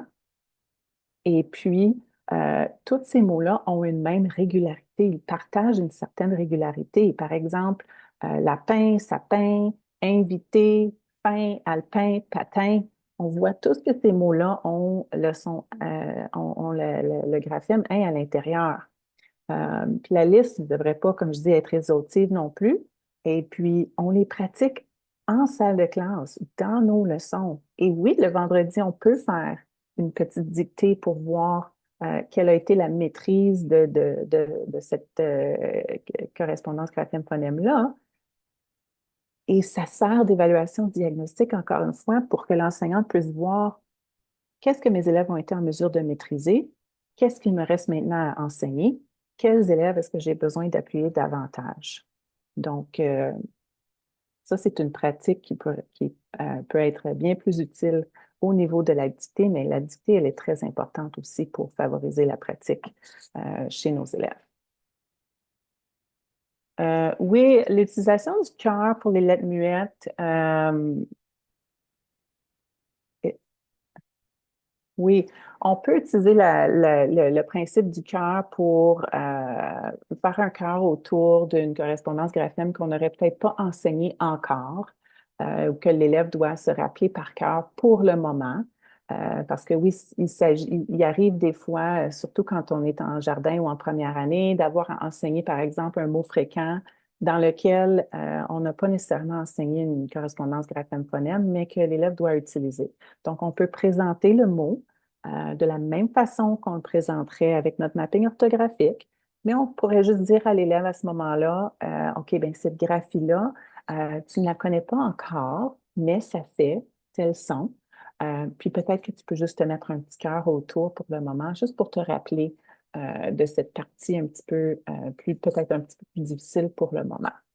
Donc, on peut utiliser cette stratégie-là aussi. Pour les élèves qui ont maîtrisé l'encodage des mots à structure syllabique simple et puis qui sont prêts à aller décoder et encoder des mots à plusieurs syllabes, bien, on peut utiliser, modifier un petit peu cette routine de dictée-là et puis au lieu présenter différentes façons de décoder et encoder les mots. Donc, quand on fait face à des longs mots, il ne devient plus efficace de décoder et encoder les mots phonétiquement. Donc, par exemple, le mot champignon, qui est un mot plus long, mais qui n'est pas si long que ça quand même, là. On ne veut pas nécessairement faire tous les sons du mot champignon. Et quand l'élève a une bonne maîtrise du code, à ce moment-là, ce qu'on peut faire, c'est qu'on peut l'inciter à faire des regroupements de syllabes ou des regroupements de morphèmes, hein, ces unités de sens-là dans les mots, ces petites unités de sens-là dans les mots, pour décoder en regroupement. Donc, au lieu de faire ch, en, p, i, gn, on, l'élève pourrait faire chant, pi, gnon. Donc, cette routine ici est une routine très similaire à celle que je viens de vous présenter, mais au lieu d'écrire les sons dans les boîtes Elkonin, on pourrait utiliser les boîtes Elkonin pour écrire des syllabes. Alors, on va dire les syllabes dans le mot en cochant les boîtes pour savoir combien de syllabes. Puis à ce moment ici, ce sont vraiment des syllabes écrites qu'on veut compter. Et on va toucher les boîtes pour chacune des syllabes. On pourrait aussi découper le mot en morphèmes, compter combien de morphèmes se retrouvent dans le mot et séparer le mot en morphèmes. OK? Ici, ce que vous voyez, c'est justement un référentiel qu'on a créé et on s'est inspiré du livre Next Steps in Literacy Instructions. Et puis, dans ce livre-là, on propose une routine d'enseignement, justement, des mots plurisyllabiques, et puis une routine de dictée très similaire à celle que je viens de vous présenter, une routine de dictée pour les mots multisyllabiques. Et puis, vous avez aussi une feuille contenant des boîtes Elkonin. Et vous pouvez, comme vous voyez à l'exemple ici, là, en rouge, ce sont les mots qui sont segmentés en syllabes, alors qu'en bleu, les mêmes mots sont segmentés en morphèmes. Donc, tout dépendant de votre intention pédagogique, vous pouvez les segmenter de différentes façons. Puis, dans la zone grise, c'est là où l'élève va écrire le mot. Donc, ça, c'est quelque chose qu'on utiliserait avec des élèves qui sont prêts à lire des longs mots. Je n'utiliserai pas ça en jardin ou au début de la première année. OK. Alors, notre bloc de 30 minutes, justement, il y a beaucoup de choses qui se passent à l'intérieur de ce bloc-là. Et puis, une séquence d'enseignement, ces 30 minutes-là, ça peut passer très vite. Il faut ajouter plusieurs éléments. Donc, une séquence d'enseignement qui pourrait vous être utile, c'est celle qu'on a créée au CPO et qu'on a aussi partagée. Michel Magno-Corriveau la partage dans ses ressources aussi. Elle collabore bien avec les attentes du ministère, la politique 168 du ministère de l'Éducation de l'Ontario, dans lequel on mandate les écoles de fournir 150 minutes d'enseignement des notions fondamentales par semaine, ce qui voudrait dire un bloc de 30 minutes ininterrompu par jour. Donc, cette séquence se prête bien à ça. Ce que nous, on fait dans notre conseil, c'est qu'on utilise souvent des livres décodables. Donc, on va partir de notre lecture pour aller sélectionner des mots fréquents et des mots correspondant la CGP ciblée. Et puis, on va ensuite écrire nos mots dans notre séquence pour faire notre enseignement. On va vous partager la séquence dans le clavardage et vous allez avoir un petit 5 minutes pour la survoler. Je vais vous expliquer rapidement comment ça fonctionne. La première page est vraiment un aperçu de toutes les composantes qui se retrouvent dans l'annexe A. En partant du vocabulaire, conscience phonologique, phonémique, la phonétique, qui est la notion d'enseignement explicite, la lecture et orthographe des mots fréquents, décodage et encodage, la fluidité, et puis on a un petit peu d'une petite composante d'écriture à l'intérieur de ça. La première page, c'est une explication de comment est-ce qu'on peut enseigner cette composante-là. Et puis ensuite de ça, vous avez une séquence qui s'étend sur 3 à 4 jours. Le quatrième jour étant optionnel parce qu'il se concentre plus sur la compréhension. Et donc, vous pouvez aller travailler à la compréhension de différentes façons à l'intérieur de votre bloc de littératie. Mais donc, la séquence s'étale sur 3 jours et vous allez voir les mêmes étapes sont répétées. On part toujours de l'oral, donc notre conscience phonémique, pour s'en aller vers l'écrit. Il y a toujours cet apprentissage multisensoriel-là et multimodal qui se passe. Vous voyez aussi qu'il y a des temps limites pour chacune des composantes. Oui, c'est très court, oui, c'est très rapide, mais les recherches démontrent qu'un enseignement soutenu est plus rapide et plus efficace, même pour, ou en fait surtout pour nos élèves en difficulté. On a tendance à radoter en tant qu'enseignante. Il faut apprendre à rester très direct et explicite et concret. Donc, il faut se pratiquer à respecter dans la mesure du possible ces temps limites-là. Il y a certaines des composantes qui peuvent se faire à d'autres moments donnés du bloc de littératie, mais comme j'ai mentionné tantôt, les quatre notions les plus importantes, conscience phonémique, phonétique, décodage et encodage, sont importantes à faire de manière cyclique à l'intérieur de ce bloc-là à chaque jour. Et puis, vous allez aussi voir à la fin des petits gabarits qui peuvent vous être utiles pour partager aux élèves si vous le voulez. Et ensuite, une panoplie de ressources variées qui peuvent vous être utiles pour venir en aide pour enseigner chacune de ces composantes-là. Donc, je vous donne un petit 5 minutes pour aller les regarder individuellement. OK, donc j'espère que vous avez eu la chance au moins de survoler cette séquence d'enseignement-là qu'on vous propose pour faciliter votre planification. Puis que ça vous a permis de réfléchir à comment est-ce que le gabarit pourrait être utile dans votre mise en œuvre des attentes du nouveau programme cadre. Et puis, peut-être que vous avez quelque chose qui ressemble aussi à ça. En quoi est-ce que ce que vous faites présentement ressemble ou est peut-être différent de ce qui vous est proposé ici? Donc, sentez-vous bien à l'aise de l'utiliser et peut-être de le modifier aussi selon vos besoins.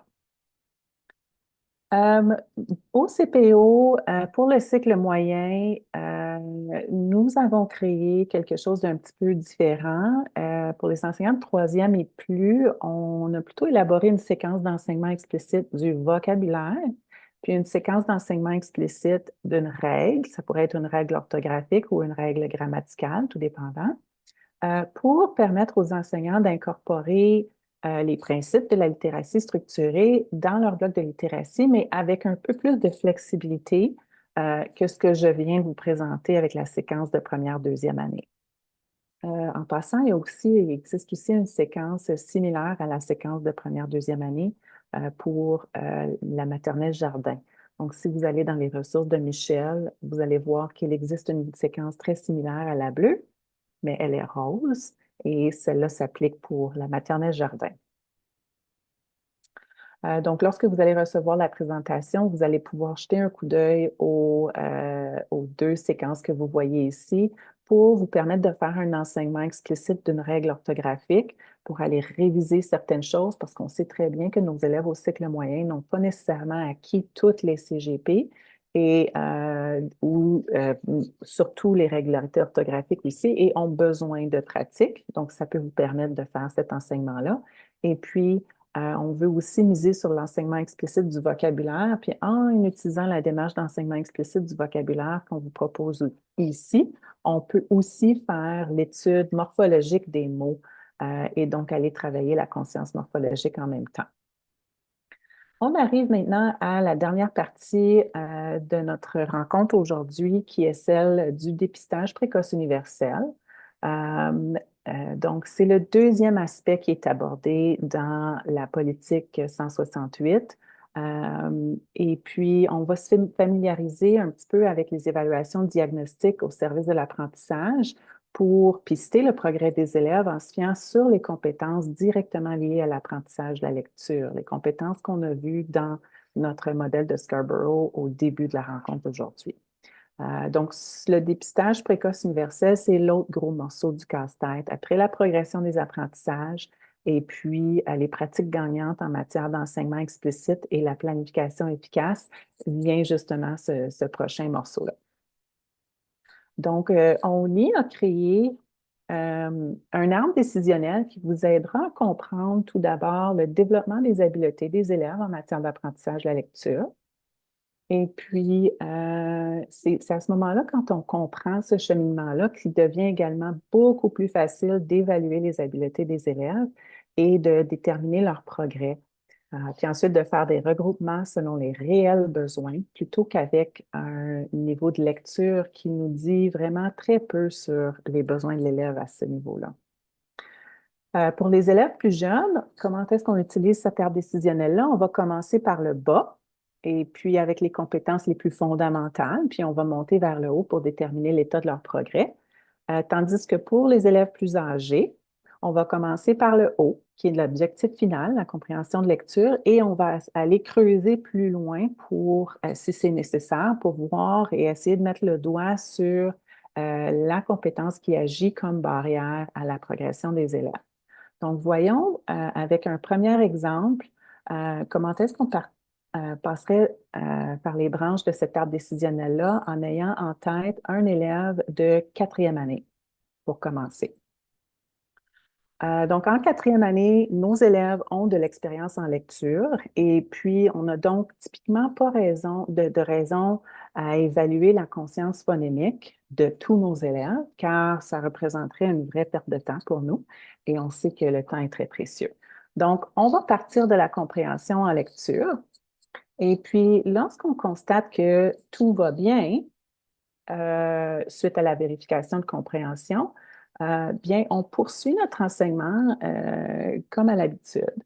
Lorsqu'on constate qu'il y a une lacune, par contre, bien, ça peut s'expliquer par une faiblesse dans les habiletés sous-jacentes.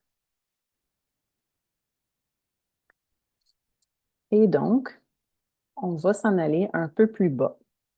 On va évaluer alors la fluidité en lecture. Donc, flow, la facilité à lire les mots oralement, aussi connu sous le nombre de mots lus correctement en 1 minute. En anglais, on s'y réfère en appelant ça Words Correct per Minute ou ORF, Oral Reading Fluency. Puis la fluidité, comme on l'a mentionné au tout début, est fortement corrélée à la compétence générale en lecture parce que c'est le pont vers la compréhension. Donc, même si l'évaluer la fluidité en lecture, puis là ici on parle du rythme de la lecture, semble ne pas être liée à la compréhension, elle nous en dit vraiment beaucoup.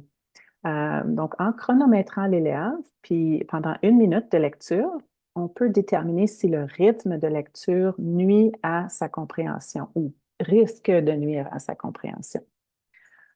Si le rythme n'indique pas de problème, bien, on peut poursuivre notre enseignement en mettant l'accent sur des choses comme le vocabulaire, la syntaxe des phrases. Peut-être que des fois, la syntaxe de phrases que l'élève rencontre sont inhabituelles à l'écrit, donc on doit les habileter à reconnaître puis à lire fluidement différentes structures de phrases. Puis, on veut aussi se concentrer sur activer les connaissances antérieures et bâtir ou construire ces connaissances antérieures-là aussi. Parce que des fois, un manque de compréhension est attribué à un manque de connaissances par rapport au contenu qu'on nous demande de lire.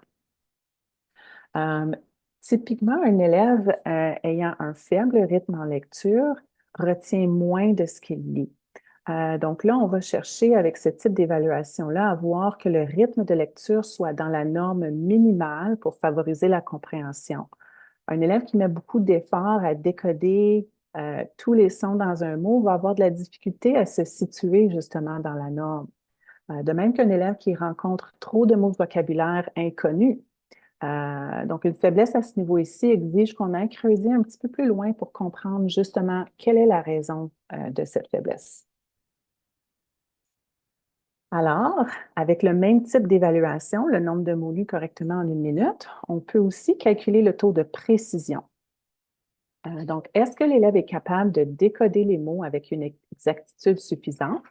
Si oui, parfait. Il s'agit probablement d'un élève qui a besoin de pratique de lecture à voix haute, de lecture répétée orale pour améliorer sa fluidité. Excusez, j'ai oublié de cliquer. Sinon, on va aller creuser un peu plus loin. Petit bémol ici, on veut faire attention là, qu'on n'est pas en train de coacher les élèves pour lire plus vite. Ce n'est pas l'objectif ici, mais on veut créer des opportunités intentionnelles pour qu'ils développent une fluidité parce qu'on sait qu'il existe un seuil pour permettre de savoir si un élève lit trop lentement ou même des fois trop vite pour comprendre. Aussi, quand on parle de fluidité ici, on ne parle pas de prosodie ni d'expression. On n'est pas dans cette étape-là de la fluidité. On est vraiment au niveau du rythme et de la précision. La précision étant l'objectif numéro 1. Il faut absolument être capable de décoder la plupart des mots qu'on lit pour être en mesure de bien comprendre. Mais si l'élève ne lit pas avec précision, on doit aller examiner encore plus loin au niveau de la lecture des mots. On doit se pencher ensuite alors sur une épreuve qui s'appelle FNM, la facilité à lire des non-mots. Alors, c'est un sous-test qui porte sur des pseudo-mots. Donc, l'élève ne peut pas utiliser ses connaissances de la langue pour deviner les mots à l'aide du contexte ou du vocabulaire. Alors, il doit vraiment mettre en application ses habiletés de décodage pur.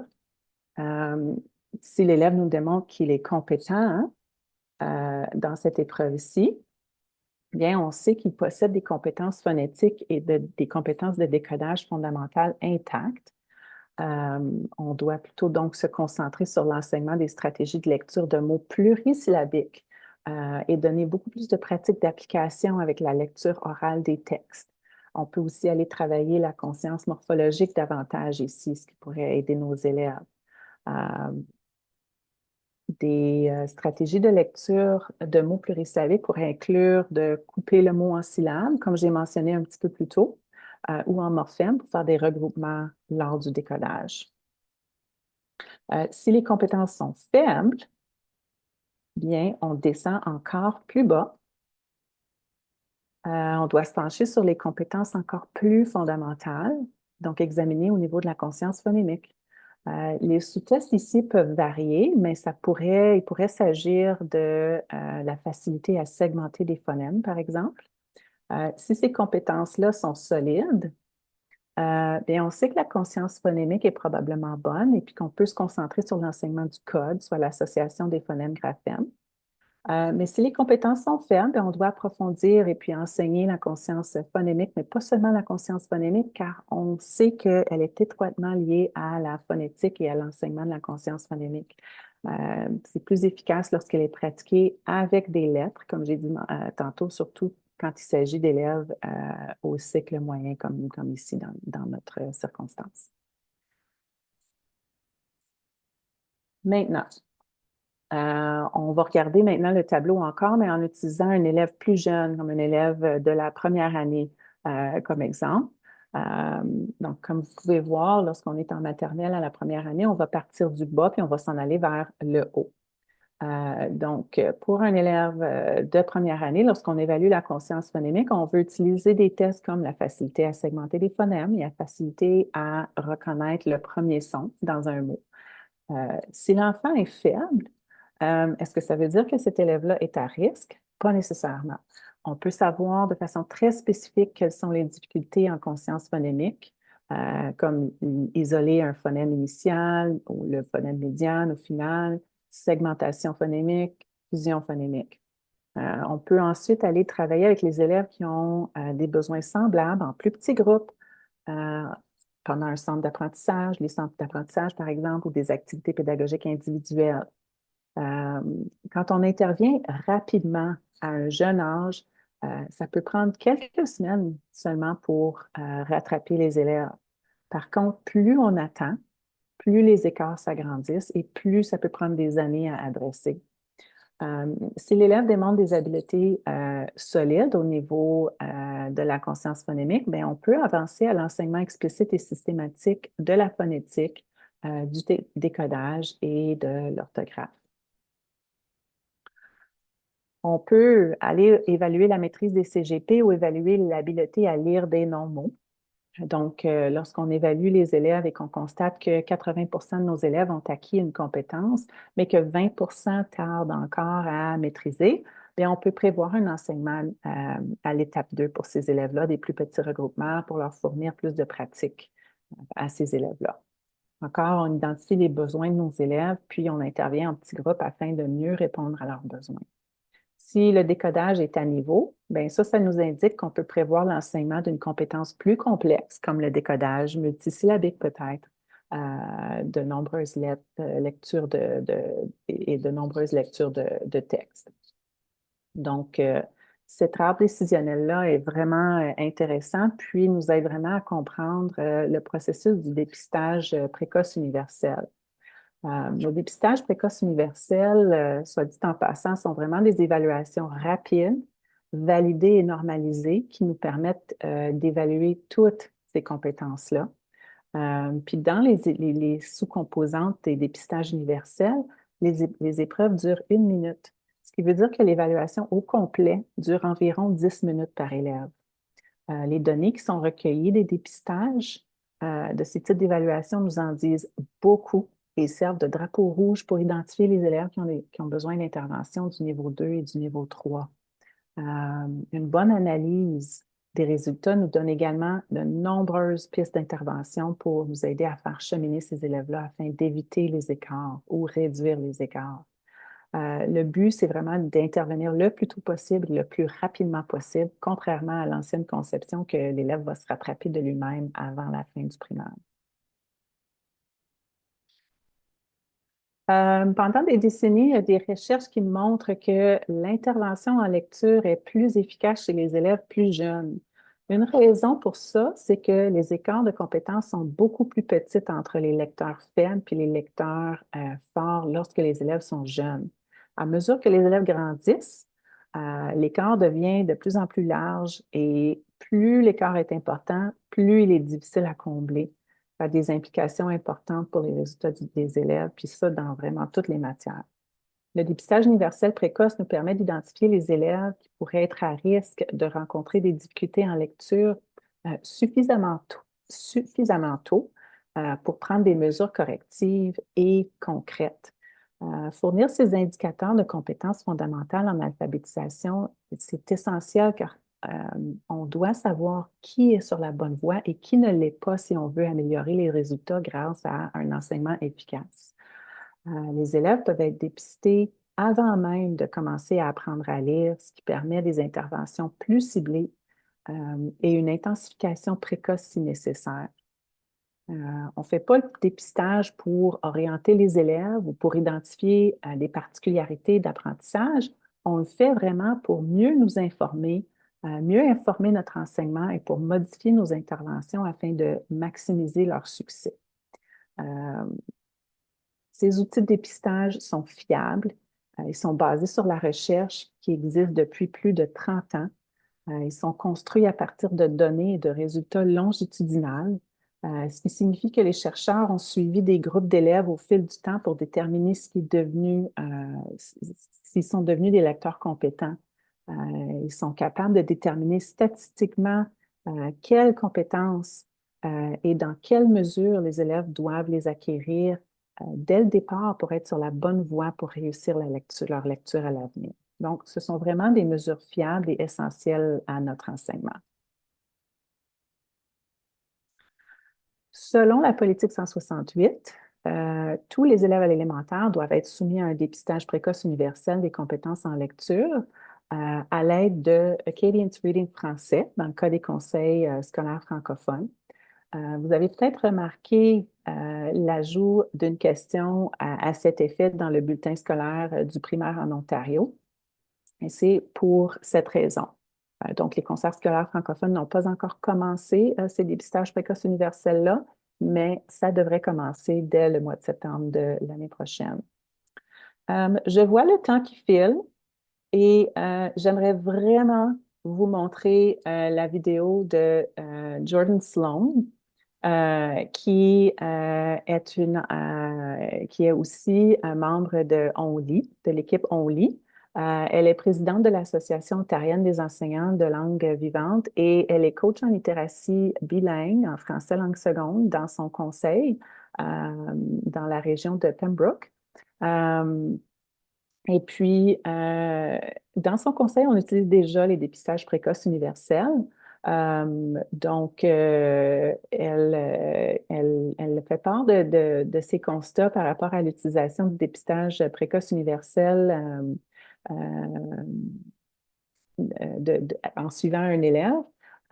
Mais étant donné qu'on est déjà rendu vers 3 heures, je vais poursuivre et vous allez pouvoir regarder cette vidéo-là en temps opportun lorsque vous allez la recevoir. C'est très enrichissant de voir le processus et ce que ces dépistages-là ont permis de faire avec cet élève-là. Donc, je vous invite à le regarder lorsque vous aurez la chance. Je vous invite également à consulter un webinaire en rediffusion, un webinaire qui a eu lieu avec Alain Desrochers, qui est professeur à l'Université d'Ottawa et à l'Université du Québec à Montréal. Il a aussi comblé le poste de directeur scientifique à l'Institut des troubles d'apprentissage à Montréal. Lors de ce webinaire-là avec OnLit, M. Desrochers nous a aidé à comprendre vraiment la raison d'être du dépistage précoce universel, la nature des tests utilisés dans ce type d'évaluation. Et puis ensuite, il nous a parlé plus spécifiquement de la trousse Acadience Reading français. Donc, c'est un webinaire qui était très enrichissant, fort intéressant et qui vaut vraiment la peine de visionner aussi pour approfondir vos connaissances par rapport au dépistage précoce universel.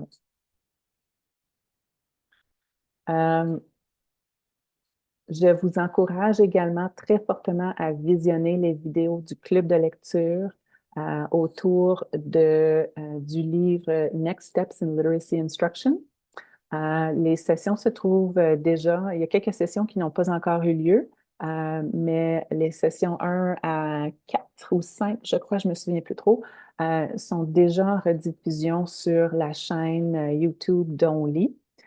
Et j'ai aussi placé la chaîne, la liste de lecture en lien dans l'image. Donc, lorsque vous aurez la présentation, vous allez pouvoir cliquer directement sur le livre pour aller à ces enregistrements-là.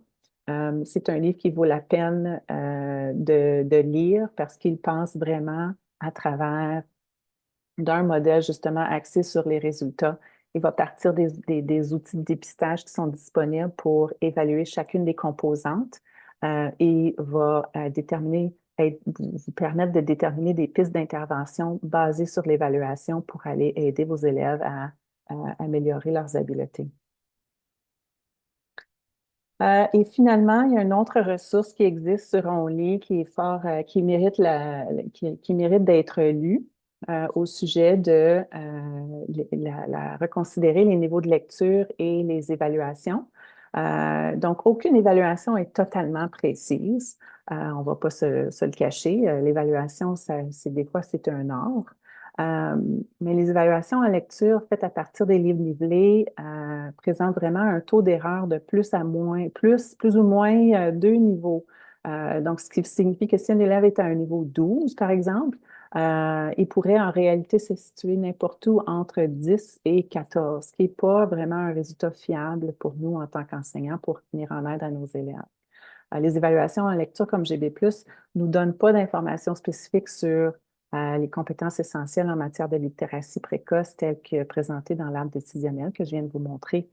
Les textes qui sont présentés particulièrement dans la série GB+, constituent des défis supplémentaires dans la mesure où ils sont traduits de livres d'anglais. Donc, surtout les niveaux les plus bas vont inclure des mots qui ne sont pas décodables pour les élèves, puis qui ne font pas régulièrement partie de leur vocabulaire non plus pour les lecteurs débutants. Ceci étant dit, tout livre est valable. Il ne faut pas se débarrasser de tous nos livres, mais il faut faire attention à notre intention pédagogique et faire des choix judicieux pour mettre toutes les chances du côté de notre élève pour être capable de vivre des succès en matière de lecture. Donc, c'est un référentiel qui vaut la peine d'être lu. Donc, on sait, là, grâce à la recherche, là, que les compétences de l'élève doivent acquérir, que l'élève doit acquérir pour devenir des bons lecteurs. Puis les fiches d'observation individualisées ne fournissent pas l'information spécifique sur ces compétences essentielles-là. À l'endos de ce référentiel-là, vous allez avoir un aperçu, là, un aide-mémoire, si on veut, des différents types d'évaluations qu'on peut utiliser au service de l'apprentissage. Donc, en résumé, j'espère que ces 2 heures qu'on a passées ensemble cet après-midi aient pu vous éclairer vraiment en matière d'enseignement explicite, des notions fondamentales, puis en vous partageant des pratiques d'enseignement efficaces, des gabarits utiles, j'espère, pour votre planification. Et j'espère aussi que vous envisagez le dépistage précoce universel avec autant d'enthousiasme que moi, sachant à quel point cet outil, en collaboration avec d'autres types d'évaluation, va vous permettre de cibler les besoins de vos élèves, puis suivre leur progrès et vraiment ajuster vos interventions rapidement pour voir des résultats. Et vous allez aussi recevoir à la fin lorsque vous allez recevoir la présentation, à la fin, vous avez plein de ressources par rapport à d'autres vidéos de modelage, d'autres pratiques d'enseignement efficaces. On vous a mis aussi des points de départ au niveau de la planification, des ressources qui se retrouvent sur Only dans la banque de ressources pour vous aider avec votre planification. On vous partage aussi, ça ici, ça ne se retrouve pas, le Padlet comme tel ne se retrouve pas dans la banque de ressources Only. C'est un Padlet qui a été créé par le conseil Viamonde. Je sais qu'il y a des gens de Viamonde ici aujourd'hui, donc merci pour ce partage. Dans ce Padlet-là, par contre, vous allez avoir toutes sortes d'informations et de documentation à aller consulter en lien avec le droit de lire, en lien avec la science de la lecture, en lien avec la littératie structurée plus spécifiquement, Donc, une vraie petite, un petit bijou à consulter. Et finalement, oups, je ne voulais pas l'ouvrir, mais finalement aussi, dans la présentation, vous allez recevoir le lien vers une ressource qui a été élaborée par Michelle Courville, qui est aussi collaboratrice avec Only. Michelle Courville est conseillère pédagogique en immersion française dans le Conseil anglophone de Durham Board of Education. Elle a créé des cartes de mots et des plans de leçons qui accompagnent les livres de la série des codes. Donc, lorsque vous allez recevoir la présentation, vous allez avoir le lien pour consulter ces ressources-là. On a un petit peu de temps. Je sais qu'il y a eu des petits commentaires ou des questions. J'espère que j'en ai pas sauté, mais si jamais j'ai sauté des questions dans le clavardage ou si jamais vous avez des questions à poser, je suis disponible. Je viens juste de me rendre compte, il y a quelques secondes, là, que le ciel devient un petit peu plus noir, mais on a un petit peu de temps avant 3h25. Donc, Faith, alors pour confirmer, la seule option qu'on a pour les dépistages, c'est d'attendre pour notre district d'acheter Acadiens français. Alors, septembre, bien, pour le dépistage précoce universel, oui, c'est une question d'attendre jusqu'au mois de septembre. Toutefois, il y a des outils qui existent déjà. Ils ne sont pas normalisés et ils ne peuvent pas vous dire exactement où l'élève doit se situer au début, milieu et fin de l'année. Mais vous pouvez trouver des ressources par rapport au test nombre de mots lus correctement en 1 minute en français. Si vous êtes enseignant, moi, des fois, c'est un peu plus difficile de le faire en première année, là. C'est un petit peu plus complexe, mais deuxième année en montant, c'est très facile d'utiliser n'importe quel texte du niveau pour chronométrer ton élève en lecture pendant 1 minute. Et les normes de ce type de texte-là sont disponibles en ligne. Je peux peut-être vous mettre des liens lorsqu'on va vous envoyer un courriel après la formation pour que vous puissiez aller explorer ça. Michelle Miner-Corriveau a aussi une série de dépistages, donc Vérifie lettres, Vérifie son. Et puis, elle a aussi ajouté Vérifie CP récemment. Et puis, ça, c'est au niveau de la conscience phonémique. Donc, en tout cas, il y a plusieurs composantes, là, mais notamment la fusion et la segmentation phonémique. Donc, vous pouvez utiliser ces outils-là pour vous donner une idée du progrès que vos élèves sont en train de faire. Puis, il ne faut pas négliger aussi, sur le plan quotidien, vos observations. Votre enseignement explicite, pendant que vous êtes en train de demander à vos élèves de participer activement à vos activités, ça aussi, ça compte en matière de pistage de progrès, puis pour avoir une idée de où se situent vos élèves. Donc, vous avez aussi tous ces outils-là qui sont très utiles là, pour vous aider à planifier votre enseignement. Mais il existe des outils.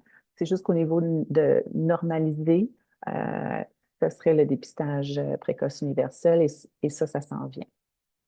Donc, si jamais vous pensez à des questions, sachez que sur la plateforme en ligne, vous pouvez aller poser vos questions et on va vous répondre dans les délais de 48 heures, je crois. Et puis, vous pouvez toujours m'envoyer un courriel aussi et ça va me faire un plaisir de vous aider. Donc, j'espère que l'après-midi vous a été enrichissante et j'espère vous voir à un autre événement en ligne très bientôt.